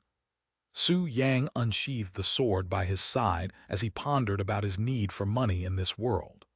Although his knowledge and experience were as vast as the sea, his pockets were pitifully empty. And other than the 10 gold coins he had traded with his premium points, he really has nothing noteworthy in his possession. I am extremely poor in this life, to the point where I would not be able to afford anything that could help me at my current level of cultivation. In the midst of Su Yang's thoughts, the 5 lightning cats suddenly pounced at him simultaneously with the lightning element on their body glowing brightly, causing dozens of tiny snake-like white lines to fly at him like a lightning storm. Su Yang's eyes flickered with a profound light, and his legs suddenly blurred, turning nearly invisible. 9 astral steps. Su Yang used one of the best movement techniques he had learned in his previous life, and although he could only utilize a very tiny portion of the technique's full potential due to his insufficient cultivation base, his speed had become so fast that neither the disciples or the lightning cats could react to. He suddenly disappeared from where he stood, and with speed quicker than anyone there could blink, he appeared behind the lightning cats like a ghost. In that instant when he appeared, his arm that held the steel sword danced elegantly and sharply, executing 5 consecutive casual strikes without any technique. Blood sprayed and heads flew. The 5 lightning cats dropped to the ground without any of their heads attached. They had been killed by Su Yang before the dazed disciples could even realize what had happened. After killing the 5 lightning cats in the blink of an eye and ignoring the baffled disciples there, Su Yang used his sword to cut open the forehead of the 2 lightning cats' head to retrieve the monster core hidden inside. 2 monster cores already. Su Yang nodded to himself with satisfaction and threw the monster cores into his pockets. And just as he was able to turn and leave, one of the disciples there called out to him, "Excuse me, Savior. Although it may be too much to ask after you saved our lives, would you like to group up with us?" Su Yang turned to look at the pretty girl who had called for him, who was also giving him a seductive look. After a glance at her low cultivation base that was merely at the 4th level at the elementary spirit realm, he replied in a nonchalant voice, "Hunting beasts at the peak of elementary spirit realm, while you are not even qualified to step inside this Thunder Valley. What did you expect to achieve here with your cultivation base? I do not have the time to play with you or your stupid games." Su Yang turned around and left after refusing to carry dead weights, his silhouette quickly disappearing from their eyes, and the pretty lady stared at the direction where he disappeared with a dumbfounded expression. Her face red from embarrassment after listening to his harsh words. Chapter 49 Have Eyes But. As Su Yang traveled deeper into the Thunder Valley, fights between lightning cats and people became more common. None of these have a monster core. Su Yang scanned the surroundings for lightning cats that had monster cores. Normally, one would not know if the beast they killed would have a monster core in them unless they split open its forehead. However, as for Su Yang, who has knowledge and techniques used by immortals and gods, he has the ability to determine whether or not the beast would have a monster core without killing it. Oh, there's one. Once Su Yang manages to find a lightning cat that was guaranteed to leave a monster core behind, he would disappear towards that direction to hunt that lightning cat, even if it was already fighting with other people. "Ah, hey, who the fuck are you? How dare you steal our prey? Your mother, do you have no shame?" The people that were fighting with the lightning cat became enraged when Su Yang suddenly appeared out of thin air and stole their kill, even obtaining a monster core out of it. Su Yang only glanced at them and said in a sneering tone, "Did you really expect others to stand around and watch when there are unclaimed wealth in front of their eyes? This is the wilderness, not your backyard, and I am here to earn my wealth just like everyone else. I did not come here to stand around while everyone takes their time with these beasts." In the upper realm of the cultivation world, where immortals and gods lack the resources to improve themselves, Su Yang has witnessed and experienced for himself the fierce competitions for resources between these immortals and gods. The higher cultivation cultivators achieve, the more valuable the cultivation resource they would need to strengthen themselves due to their growing standard and hunger. Hence to Su Yang, who was adapted to such struggles, he did not consider his actions as being shameless or stealing. Do not take this personally. This is the reality of the real cultivation world, he said to them before leaving like a ghost. That's right. In the ancient eyes of Su Yang, who has for many times fought to the death with immortals just for the chance to increase his own cultivation slightly, this mortal world has yet to experience the real cultivation world. There was no genuine struggles or fierce competition between cultivators, as there are plenty of resources in this world for the majority to share. What the fuck? Identify yourself. Do you have any idea which sect we belong to? A group of disciples stared at Su Yang with angry expressions after he appeared out of nowhere and stole their prey, even reaping their reward. Su Yang glanced at the group of disciples he stole the lightning cat from and shrugged. I don't know, nor do I care, he said to them, and disappeared to another location. Within hours, Su Yang traversed the entire inner area of the Thunder Valley like a gust of wind.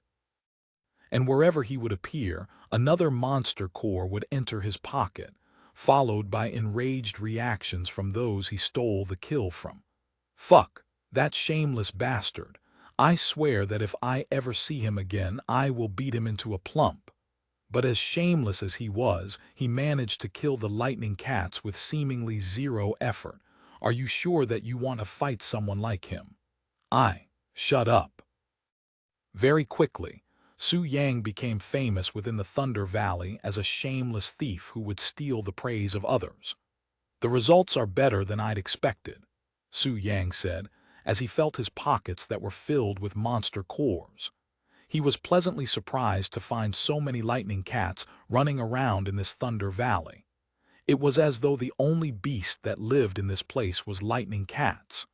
Normally, wildernesses like this Thunder Valley would have many different types of beasts dwelling within. However, from Su Yang's encounters, there were only lightning cats. What an odd phenomenon. Su Yang stopped his movements and began pondering. After a few moments of thinking, he suddenly started running even deeper into the Thunder Valley, even ignoring the surrounding lightning cats with monster cores. However, right before Su Yang reached the center of the Thunder Valley, the Thunder Core, he was greeted by a massive crowd of people blocking his path. These people were all wearing a pair of white robes with a picture of a golden sword sewed on their right leg, and there was at least 100 of these people standing around. What is going on here? Su Yang asked one of them. This place is currently occupied by the Divine Sword Sect. Turn around and leave right this instant. When Su Yang heard that they belonged to the Divine Sword Sect, he couldn't help but lift his eyebrows in surprise. Senior Zhang was clearly heading to another place when he departed with him. So what are these guys doing here in the middle of the Thunder Valley? The majority of them was at the Profound Spirit Realm, except for a few individuals that were at the True Spirit Realm. It was an enormous force to be reckoned with, especially at this Thunder Valley, where the majority of beasts were at the Elementary Spirit Realm. It was an overkill. However, with so many Profound Spirit Realms experts, the overwhelming amount of lightning cats should have been eradicated by now. Yet there were still many roaming around, which meant that they were not here for the lightning cats but something else. If they are not here for the lightning cats, then it must be because of that. Su Yang smiled to himself. When the Divine Sword Sect disciple saw his smile, he frowned. What the hell are you smiling about? Get lost, he said in a low and irritated voice. Get lost, huh? Su Yang casually retrieved a yellow jade slip from his robe and showed it to the disciple, who suddenly shrieked in terror after seeing the jade slip, causing everybody there to look at them. My deepest apologies. The disciple suddenly dropped to his knees and began kowtowing to Su Yang with a pale face. This unworthy junior have eyes but has failed to recognize Mount Tai. The place suddenly became dead silent, to the point where even a falling leaf could be heard. Chapter 50 Extreme Yin Flower. After Su Yang showed the Divine Sword Sect the yellow jade slip Senior Zhang had given him earlier, everything went silent. Move aside, I have business with your seniors, Su Yang said as he put on a profound and oppressive air, making others believe that he was a profound senior. Right away, the disciples quickly cleared a path for Su Yang to walk through. Su Yang nodded and began walking through the open path, and the disciples looked at the ground as he walked past them, seemingly afraid to look at him. Once he got past the crowd, Su Yang continued to walk towards the center, the atmosphere growing heavier as he got closer. "Who's there?" A voice thundered the moment Su Yang reached the center of the Thunder Valley, the Thunder Core. Su Yang looked at the situation ahead of him. There were 4 figures, each emitting the aura of an expert at the Earth Spirit realm, standing around a small flower that was glowing a dark blue light in a breathing pattern. This flower was the size of a human thumb, and electricity could be seen coiling around its stem like a small snake. When Su Yang first saw the flower, he showed a slight smile that went away an instant later. "I will not ask you again. How did you get past my disciples, and what happened to them?" asked one of the 4 figures, an old lady in red robes with killing intent in her gaze. However, she was not the only one looking at him with hostility, as the 3 figures beside her also looked prepared to attack him at any given moment. These 4 figures knew very well that the Divine Sword Sect's disciples would not let anyone through under any circumstances, unless their hands were forced. However, who in this small eastern continent could possibly force over 100 disciples from the Divine Sword Sect to retreat? This was also why the 4 figures didn't immediately attack Su Yang. They were all wary of his mysterious presence. "I walked past them, of course. As for their safety, I did not touch anyone," Su Yang said in a nonchalant voice, seemingly unfazed by the combined killing intent of 4 Earth Spirit Realm cultivators. "You walked past them. How is that even possible?" "I gave them strict orders to not let anyone through. Can you still say that after seeing this?" Su Yang revealed the yellow jade slip again. Although he did not know the jade slip's purpose when he first obtained it, the reactions from the Divine Sword Sect's disciples made it clear to him that it granted him some sort of special presence within the Divine Sword Sect. And sure enough, when the 4 figures saw the yellow jade slip, their eyes nearly popped out from shock. "Impossible. That's Senior Zhang's command medallion. Why does he have such a thing? How did you obtain that jade slip, and what is your relationship with Senior Zhang? How do we know that it's the real thing? Senior Zhang had left the sect to go to that place since 10 years ago." The 4 figures began throwing questions at Su Yang, who calmly answered them one by one.